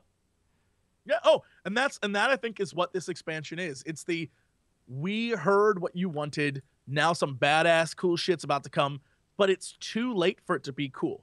Like, everything that's in this expansion is like, that seems awesome, but it's like I said at the beginning, I think it's like this season 3 effect of Sherlock, where Sherlock became aware of what people wanted and then it was like, here you go, Tumblr. We know you want these things, and you're going to make awesome little like GIFs of them and stick them online. So we're going to make every scene GIFable. And in the end, it made for a shit season. Like, it was 3 episodes that were just like all over the place. Sometimes good, sometimes bad. Generally not worth the time. And it drove me, and even Dodger, who is a super Sherlock fan, is giving me nods, which just proves my point. And that, I think, is what's happening. The third episode, the final episode of that season, I watched the beginning of, paused, and came back to it months later to finish it. That's how little I was interested by the end of that season. Yeah, there's so, and that's what I feel like this WoW expansion is. I think their ideas are cool. I like the idea of traveling to an alternate reality back in time. I think it's cool, but I think that's more of like a dungeon or a raid idea. That's not like we're gonna make an entire. That's it. Comes the time. You know, that's exactly what it was. And you could tell what they were doing. They were doing a thing where we're gonna introduce you characters that are gonna be in our movie. That's basically what that expansion was. So now you know who those characters are because you played through it. This is we're gonna take that idea and just run with it. So now all the demons, remember those guys from like several expansions ago? They're back. Yeah. But also, Queen Azshara, she's back. Remember her? She's back. Also, she's working with the demons, kinda. That makes no sense because she worked with the old gods, which are natural enemies of demons. It makes no sense. So literally, there's just so much crap that they're trying to throw into this one expansion to make it good and likable that I don't think it's possible. Like, it's horrible. Look, I'll play this shit. Because that's who I am. Therein lies the problem. You just spent the last 30 minutes espousing your hatred for it. It's like, I'm going to buy the collector's edition. That sounds brilliant. I'm that person who I know when it's going to suck. And I know it's going to suck. But there's that hope inside of me. This hope that I'm totally... Look, I would love nothing. I would love nothing more than for Blizzard to fucking knock it out of the park and blow me away, and I will come back on this podcast and be like, I'm a fucking dumbass. Trust me, I do that a lot. I'd be like, I'm a dumbass. I was wrong. They nailed this shit. I was way off. I would love for that to happen. I would love to see like a revival of a game that I love, but I'm convinced this is one of those like, fuck it, we got nothing else. Give them what they want. Get Illidan. I think the joke was, in case of subscription fall, break Crystal. Yeah.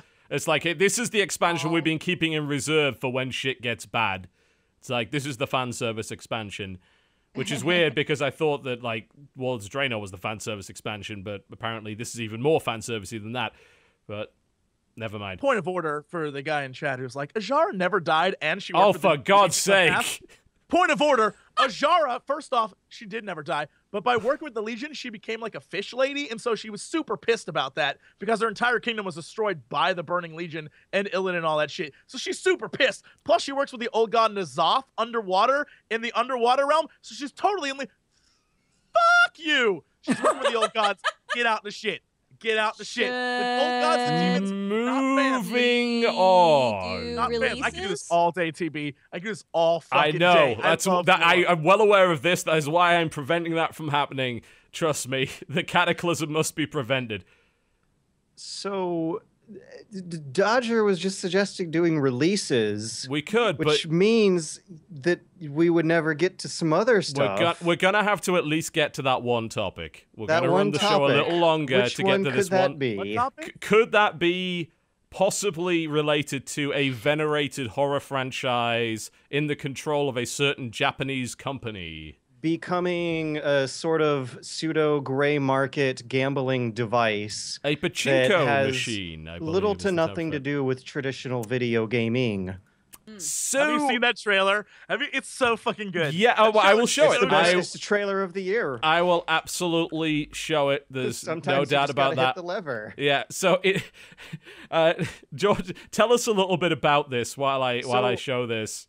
Silent Hill patchy slots is a thing that exists in the world now. And this is a really big deal because this was like the parody idea, the worst case scenario, the jokes that were being tossed around back in March when a lot of revelations of the conditions at that company began leaking out. They were like, oh, they're just going to take these beloved video game franchises and turn them all into patch. They did it. They actually did. Yeah. They went and did it just to pull the lever.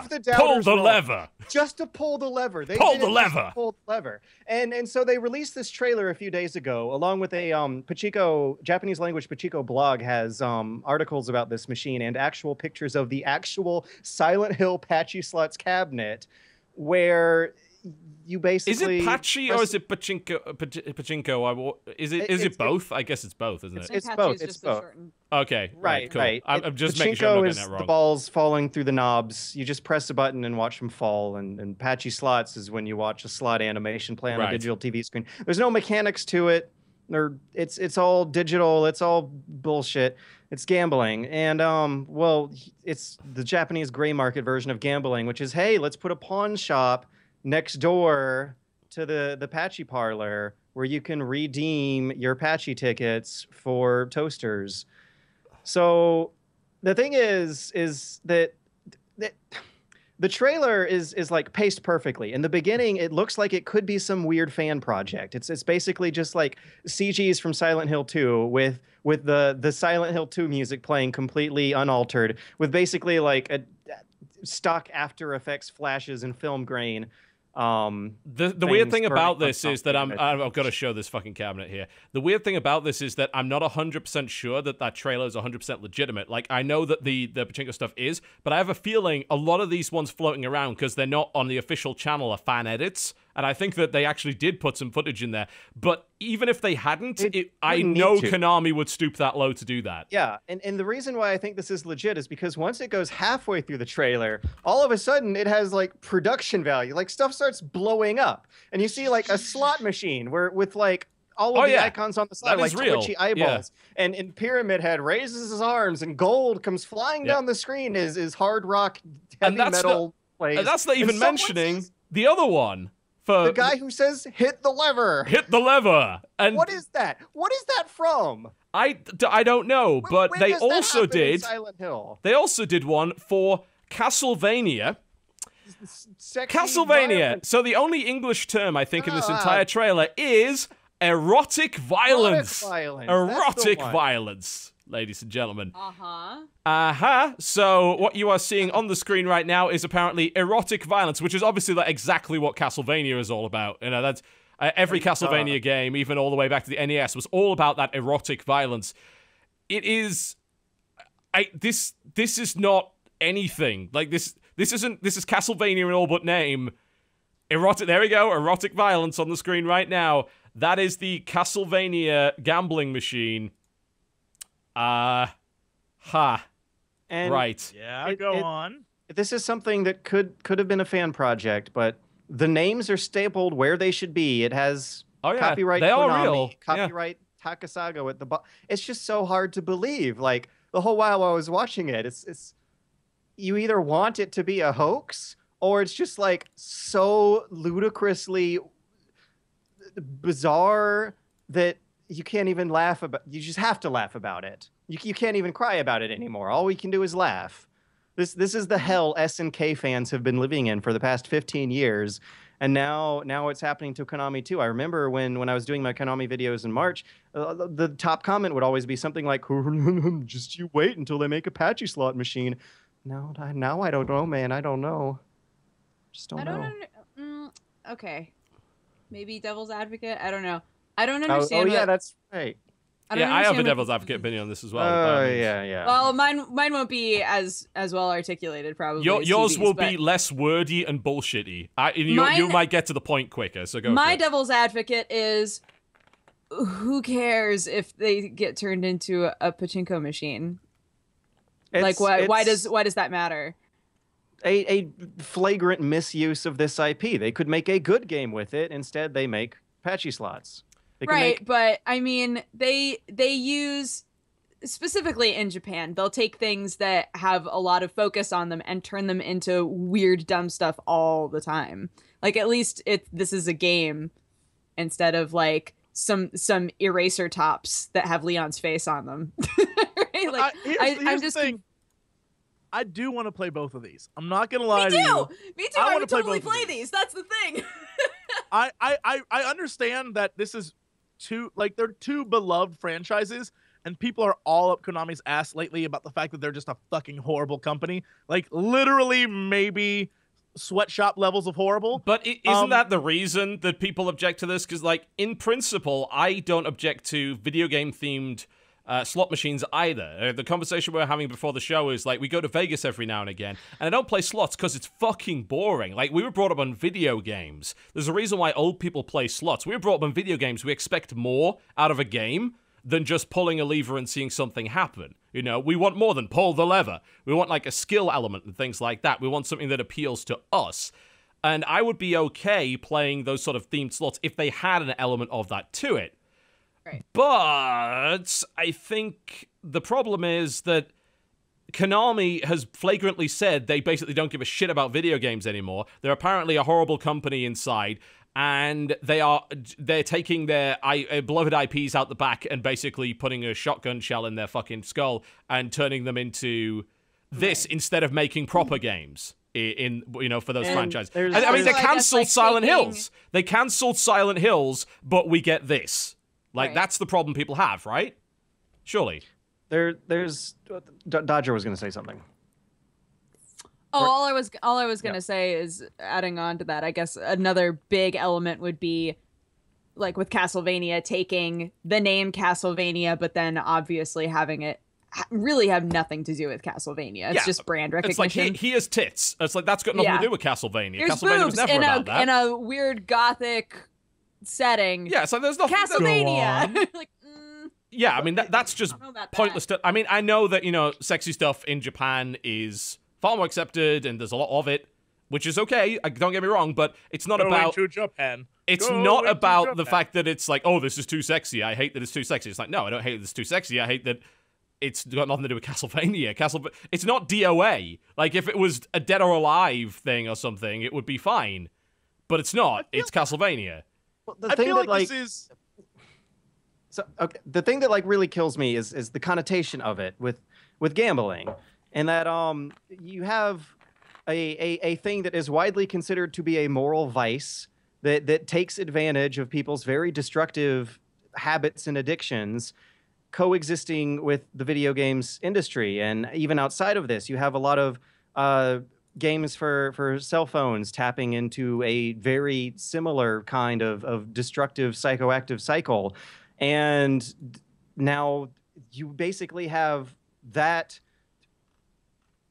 implication being made real into an actual video game machine that is also a gambling machine. And it's just, when we were growing up with these things, we never really had that problem. Like, remember going to like one of the seedier, cheaper family restaurants, you'd see a video slot machine off to the side of the chair, and you could think to yourself, wow, that sure does look like a video game, but I have nothing to do with that. It's not really a problem that we've necessarily had to deal with. I mean, I feel like the whole idea of like gambling being a moral vice, obviously, yeah, you're right to some degree, and there's certainly that gambling addiction is an absolutely real thing, and it is destructive. Although simultaneously, I don't think like the idea of our hobby's purity is maybe not something that I necessarily agree with. I think that you can theme a gambling machine in whatever way you please. It doesn't then besmirch the subject matter at that point. Like, I don't view that as a problem. And if it's an issue of, oh, well, then those crazy radicals will then connect video games with this, I mean, I don't really care because they're crazy. Like, these are people that don't have any real basis in fact. You know, if they're going to be extremists, then you can never build around the idea that some people are going to be extremist idiots. The people who are addicted to gambling. No, I'm talking about the people. I'm talking about the people that believe that video games are destructive in real life. That video games promote violence. That video games promote bad things. Gambling is destructive. There's no doubt. But simultaneously, like the actual business is designed to be. Yeah, I know. I'm absolutely aware of that. But simultaneously, I mean, this. I know it's a stupid argument to bring up, but it is a free country. You can still smoke cigarettes. You can still drink alcohol. You can engage in these vices. And there are plenty of people that do engage in occasional gambling, and that does not have a detrimental effect on their everyday life. And I'm aware the industry, I mean, obviously we're getting into areas that's, kind of outside of my realm of expertise. I'm well aware the gambling industry is extremely seedy in many ways, just as the tobacco industry is seedy in many ways. But I'm not going to say to people you can't smoke a cigarette, and I'm not going to say to people you can't use a slot machine. Yes, Jesse? I feel like there's a lot of misplaced anger towards these two games because there are many other Pachinko games from many other franchises of video game out there. And I believe in this case, the reason why everyone's so pissed off about this is because we lost, we haven't had a really awesome Castlevania game lately. We haven't had, Silent Hills is gone. Yeah. Silent Hills is gone. And so people are mad that these two games are coming out in place of that. I would imagine they were like those were plans that existed way before they were like, let's fuck over, Kojima and shit. Like, I feel like that's a different timeline. And the only reason why people are angry is because they're expressing their rage on these things. And yeah, they announced a Bayonetta one as well, by the way. So Sega's in on this shit too. There are many other games. Like, Sega is notorious for having Pachinko games based off other IP. Like, I feel like there's a lot of things here that it's just like misplaced anger.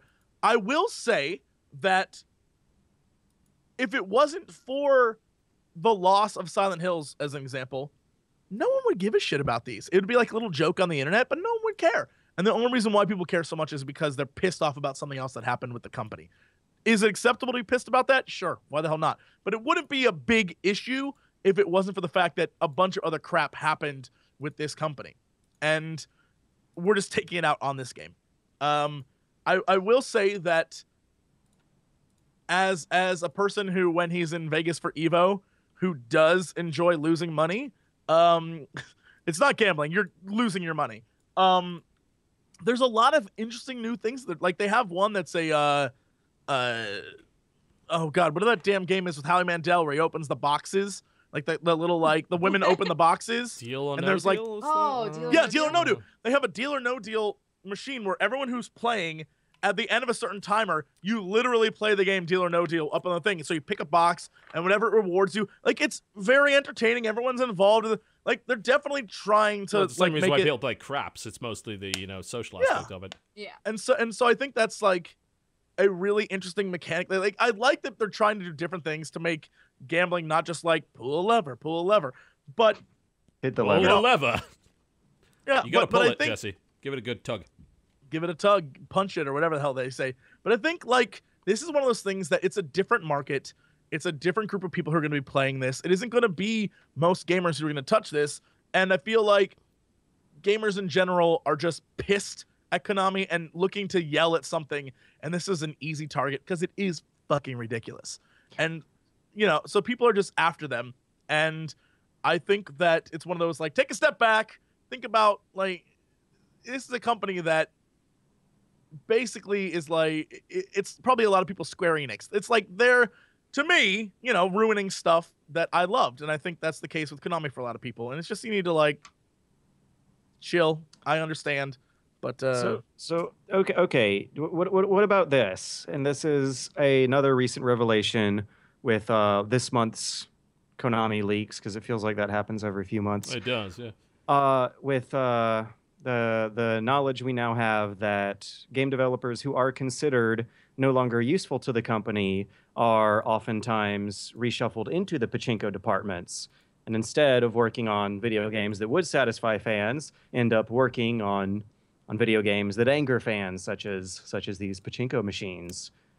Is this unique to Konami? Because I feel like I've heard this happen quite a lot. In the video game industry in general, this happens quite a bit, especially in larger publisher-owned in-house studios. Yep. They're shuffled onto projects like mobile games and things that they don't want to do frequently.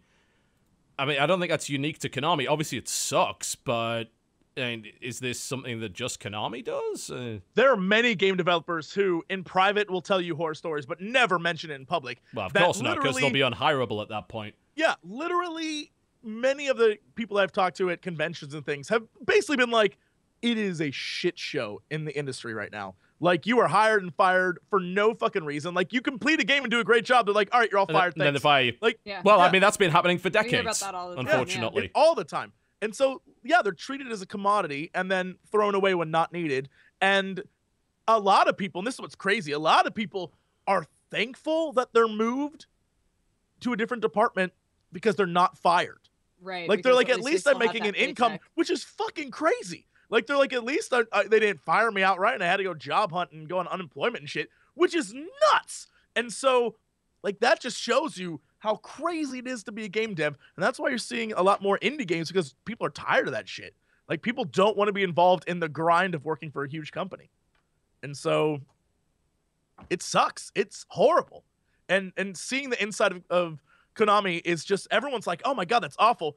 But I imagine if we saw the inside of a lot of other companies, it'd be equally as deplorable. I feel like Konami is horrible. I mean, I think they're uniquely Japanese in some ways. I think Yes. probably one of the other things that George might have wanted to mention was this idea that some people were put into like demeaning menial jobs until they basically quit. Right. What is unique to to Japanese Konami thing, isn't it? What is unique to Konami, though, are the health clubs, where apparently if you're considered no longer useful as a game developer, you can be put into the janitor of a Konami gym. Yeah, I mean, I've heard of that happening in Japanese companies, weird. like that kind of, we don't, apparently, I may be completely off on this, please do correct me if I'm wrong here, that firing someone in Japan is quite hard. Yeah, like, it's fairly difficult to do it. Some kind of taboo. Yeah, so what, it may even be difficult legally as well, you know, it's not like at-will employment over here. So my understanding is what they often do is they'll put them in a department that is just soul-crushing to the point where they will eventually quit of their own volition. And I've heard that more than one occurrence. Like, legally shaky over here. Oh, yeah. What may be common business practice over there. Mm-hmm. Yeah, certainly. I mean, that no seems one's like a defending cultural Konami thing. here, I don't think, and rightfully so. No. That seems like a cultural thing, though. Like the sort of non-confrontational aspect. Am I correct in that? Dodger, you're like our official Japanese person. Oh, come on! As the resident weeb, Yeah. what's your question? Isn't it sort of like I won't be able to give you an non-confrontational? accurate answer at all. Bieber. Like you know, like it Justin Weber. Oh. I don't want like I think don't want so. to. I mean, as a stereotype that I have assimilated, I think that's sort of a stereotype of like a Japanese business. Yeah. Yeah, very passive aggressive, I think is the word I would look like I'm not gonna get in your face, but I will politely tell you that you're bad. Like I would have done it this way. Like the way you did it is okay, I guess, but this is how, you know, the skilled employee did it. I do know that when you have a job, it's like you're looked at very poorly if it's not obvious that you are giving your complete 100% to your job. Like you work hard and you play hard. Like that's sort of their style, you know? So I think, yeah. It's very interesting that I imagine, like, now that this is leaked, I'm trying to think, like, what... I don't know that an executive at Konami would give a shit. Like, I'm trying to think, like, what would change? Nothing's going to change. It's just that, like, that's the way it is inside Konami. Well, I mean, that was the point that, George, you brought up that article, didn't you, that about the Konami's revenue, if I recall correctly. Yeah, profit growth, 160% increase. These moves away from AAA gaming, as painful as they may be, are, in the end, profitable towards the company. It's just like, but Silent Hill pachinko slots. It's just like a slap in the face to the whole process. I don't know, like I think how to many, some degree it is, yeah. I would love to be able to get on Japanese gaming forums and see if they react to this stuff the same That would be way interesting, yeah. we do, because I have a feeling they don't, because they keep making these across so many different companies with so many different franchises. Silent Hill just seems like the one that's especially salty in the wound. You hit a nerve. Because of the recent cancellation, and also just because of the like thematics of the thing. Like a really quiet, understated psychological horror turned into a loud, flashy, Pull the lever. gaudy, pull the lever machine. Yeah. I think you're absolutely right about that. There are certain genres, well, there are certain titles which I think would work really well as... I mean, Sonic the fucking Hedgehog, if this doesn't already exist, obviously exists. There's probably loads of it. I mean, for fuck's sake, doesn't surprise me. Casino Night Zone had slots in it, for God's sake. Like, it writes itself. If you made a Sonic the Hedgehog machine, even though recent Sonic games are not being great, I don't think people would be too upset. They're probably just, oh, another bad Sonic game. They've kind of accepted that. But as you said, it's especially, like, painful to know that Silent Hills was looking to be incredible based on PT, and then we don't get that, but they're okay using that IP to make a completely out-of-theme pachinko machine that, like, it superficially uses the theme. Like, it's slapped on. There's a term in gaming, board gaming specifically, tabletop gaming, called a slapped-on theme. Because board games often recycle mechanics and they put a different theme over them and then sell it as a different title. And some people don't really like that. But the interesting thing about that is that for some people that are really into theme, that's like, oh, I love the mechanics of this game, but I just don't get along with the theme. I wish this was a sci-fi, or more specifically, like the StarCraft board game got rethemed essentially to become the Warhammer 40,000 board game Forbidden Stars, which is apparently phenomenal. And for a lot of people, it's like they didn't want to play the StarCraft board game, and it's actually not available to buy anymore, so they couldn't anyway.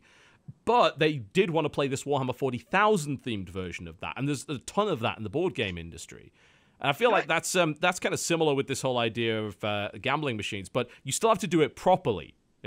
It's like saying, oh, we're doing a racing game that's Warhammer 40,000 themed. Like, what? Like, racing is not a part of this universe. What? Outside of any Warhammer board game is going to be an easier transition from a video game to a board game, because Warhammer is a tabletop gaming property. In the first place. It's a weird thing, isn't it? It goes from board game to video game back to board game. It's a very strange thing.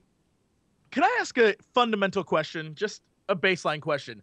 What is the inherent difference in what we were talking about at the beginning, the enjoyment, the compelling nature of a gambling video machine versus a video game that you play at home? And a good example would be taking your money. That's probably part of it, right? So if I'm playing Counter-Strike Go and opening cases, that's different? But you're not... Well, actually, that's not true. I was about to say you're not standing to win any money, but that isn't true, actually, because if you're playing Counter-Strike Go in a match, that's a hella different. Like, the gratification comes from self-improvement. It's a game of skill. It's not the case when you're gambling at all. Well, gambling has nothing else. Like that card game would be a game of skill, or a game where you have to know mathematical odds would be a game of skill. I feel like you don't need to know that on a basic like one-arm bandit slot machine though. Knowing the odds isn't really relevant. Like there is no skill element to those machines. But the enjoyment is wouldn't you say the enjoyment would be the same level of someone who would enjoy walking through a game about the Rapture?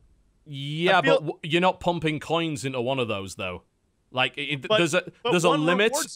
I would say gambling rewards you more than walking through a game about the Rapture. Yeah, but that's the problem. Like that's why gambling is so addictive in many ways. For let's say you bought. Right, Chinese room. Before you do another Guardian interview, I am not comparing you directly to a gambling company, okay? Just bear that in mind, and please don't quote me. Like, you buy a copy of Everyone's Gone to the Rapture, you spend X amount of set money, that is the most that you could ever possibly lose. If you didn't enjoy that game, that's fine. With a gambling machine, you can literally lose all your money, and in order to keep playing, you need to continue giving it money. And your skill doesn't extend the life of your gameplay on a gambling machine, yeah?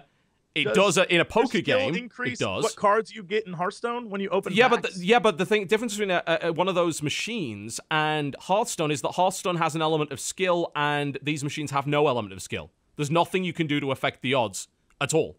If they did, the casino would make no money. Well, I mean, there are say some. That they're compelling. You would say they're compelling then. What no one's ever claimed that that gambling isn't compelling. That's kind of the problem. Gambling is too compelling in many ways. But there are many games, slot games example, the one I was talking about earlier, Deal or No Deal, where you're actively trying to find cases and open cases in order to get to a bigger game that allows you to use your deduction of... Quite a few fruit machines in the UK do the same thing. I'm not sure if it was a legal thing at one point, but a lot of gambling machines in the UK have a skill element to them. Usually it's like you roll the thing a few times until you get to the skill game, and then like it moves you to a different screen. You do this other stuff. But a lot of the machines in Vegas are not like that. They are literally press the button, here's the result. Press the button, here's the result. Keep going, keep going, keep going. There's no skill element. Unless you're that grandma who's off to the side waiting until you leave, until you get frustrated, and then they're like, the odds are in my favor now. Yeah. And I think that's something that's true for all genres of gaming. There's some games where it's garbage and you're cookie clicking, and then there's some games that take it to a different level. And I feel like the big thing here is like, yes, you can talk about gambling being different, but on the same level, a lot of what we're doing in gaming is we're throwing money at a game, getting a little bit of enjoyment, and then we move on and we don't go back to that. And the money we invest in that game, we accept it as like, well, sure, I bought all those skins and I spent all that money opening packs, but I got what I wanted out of it. In gambling, I feel like that's the same thing. Sure, I threw money at it. I lost money, but I got what I wanted out of it. Right? That's just pure dopamine. Well, then it's still gaming. Technically, it's still. I mean, if it falls under our initial, there's a failure state. You can definitely suck at it. I never claimed gambling wasn't gaming. It's literally called by definition gaming in many legal statutes. Nobody ever claimed it wasn't gaming. So I again going back to. I'm just trying to figure out what your point is here. Where are you going with this? Again, stop caring what they're doing with Silent Hill and shit. Let them make their games. Be happy that we got a Silent Hill game. No, I'm with George on this one. I care. Pull the lever is not Silent Hill. It will never be Silent Hill. That's a debasement, is what that is. From Konami, shit. You should be thankful they made a debasement instead of yanking the plug on more shit.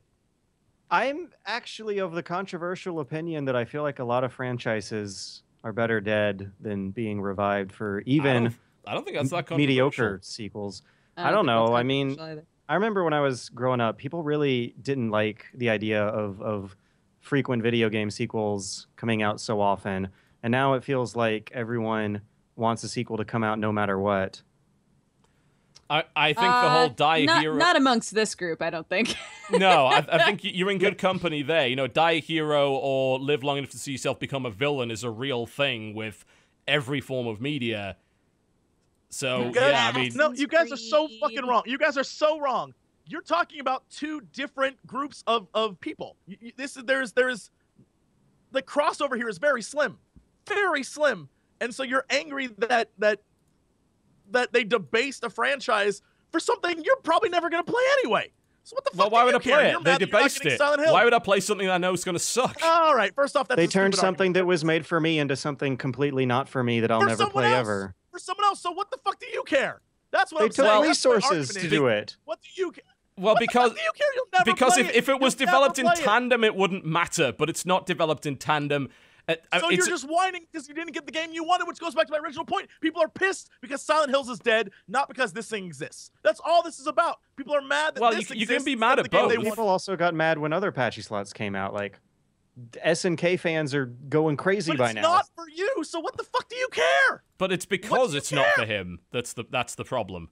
Because it's unimportant. It's unimportant to the world of gaming. This is just a company trying to cash in on some more other shit. Happens all the time with stuff, but it's not for you. It's not geared towards you. It's geared towards the chains. I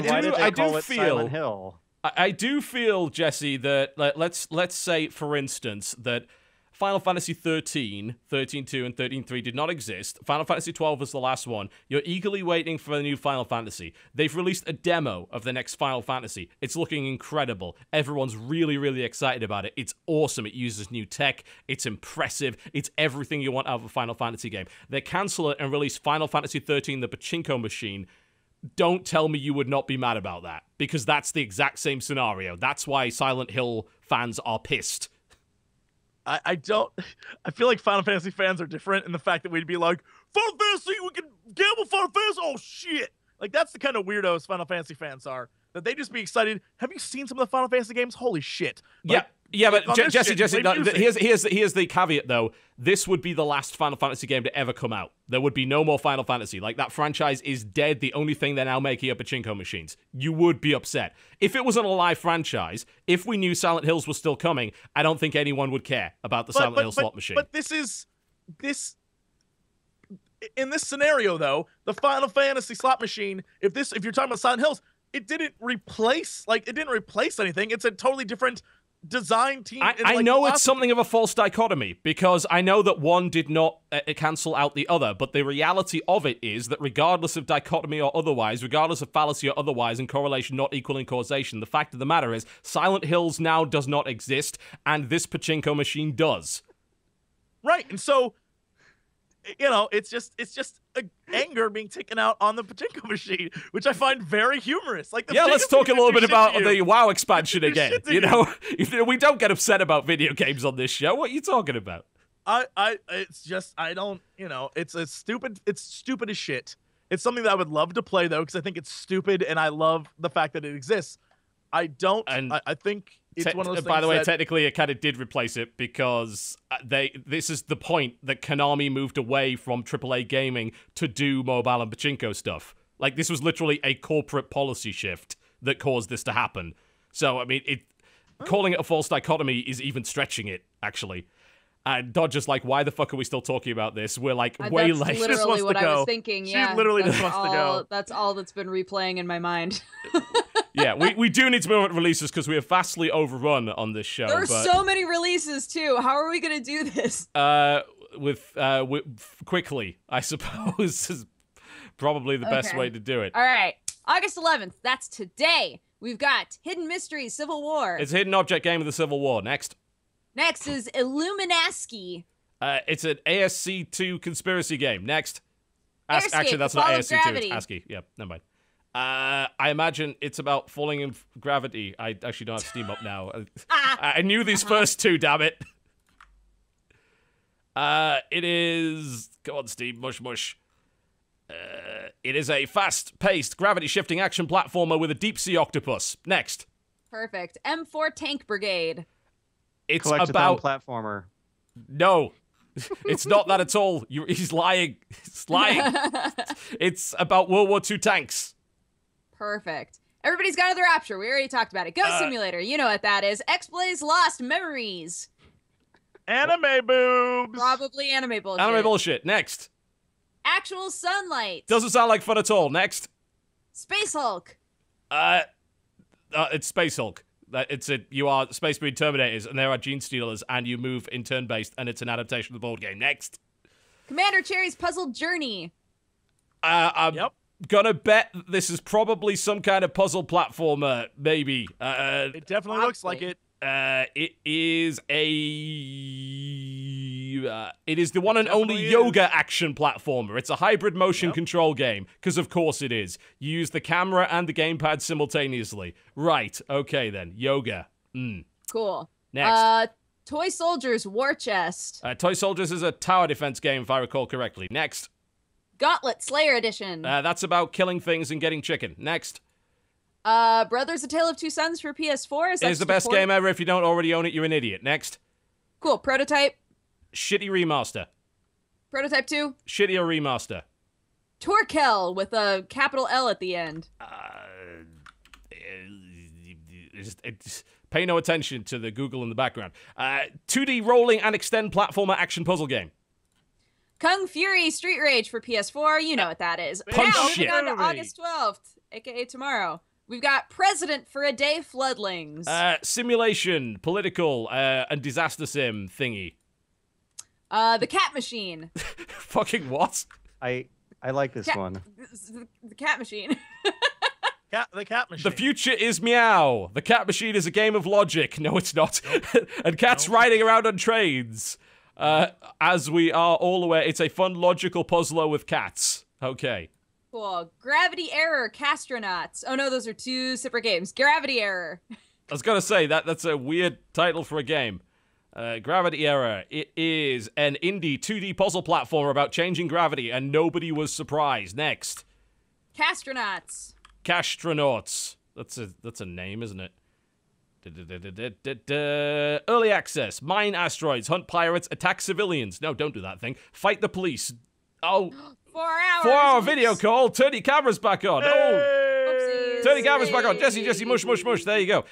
Twin stick capitalist action at its finest, apparently. Of course it is. Hacknet. It's about hacking. August 13th, we've got Gathering Sky. About the wind and birds, and you're flying, and you like manipulate the. It's cool. It's a beautiful game. Did Angry I die? Arrows. Uh, We all died. Angry Arrows, Well- a pixel game where you shoot arrows at people. We're all like darker now for some reason. Yeah, this is what happens Next when you die, I is guess. Ping 1.5 plus. It's a pixel game with pings and 1.5 pluses, and there's colors, and you blow shit up. Perfect. Pike and Shot campaigns. It's a oldie time grand turn-based strategy thingy. It was mobile port, I think.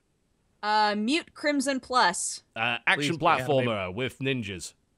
Freedom Planet. The Sonic-y. best Sonic game in Ooh. 10 years. Yes. Gonna yes. go to Wii U. Fallout Shelter. A waste of You know time. what that Next. is for Garbage. Android. The Talos Principle Deluxe Edition. for First PS4. person game. puzzle, better than Portal. Great Next. game. Wind Up or Wind Up Night 2. I'm gonna go with Wind Up. That makes more Mhm. sense than Wind Up. It does. I've we're got right now. three quid says that is a platformer. And it is. Yes, it is a platformer. There we go. Perfect. August 14th, we've got Marble Muse. Is that like Marble Madness? One Maybe. could only hope. Indie physics-based puzzle game with marbles, unsurprisingly. Cool. Antiopoly. If I recall The correctly, anti-monopoly game. Yeah. yes, I believe that's exactly what it is, isn't it? It's a we fucked with the Monopoly rules and made a board game of it. Cool. Bard's Gold. A platforming game where you play as a bard. 2D retro style platformer. Yes, Ferrum's Secrets. Where is Grandpa? a good question. What? 50 quid says this is a hidden object game. Yeah, it looks like it. Looks like a hidden object game. Yes. Cool. Steam Sheep. That it's DLC for something else called Dream of Mirror Online. I don't know why it's on the list. Next. Oh, Dream of Mirror Online. Yes. Okay. Yeah, is next. Do we know what that is? It's like an Dream MMO if with mirror? anime stuff in it. Yeah, anime MMO thingy. Yes. Oh, I Cool. see. Afterlife Empire. Actually, it's about ethics in games journalism. Next. Beach What? Bounce. There's a story behind that. We don't have the time to tell it. Next. Beach Beach Bounce. Visual novel. Anime boobs. Next. ABD, A Beautiful Day.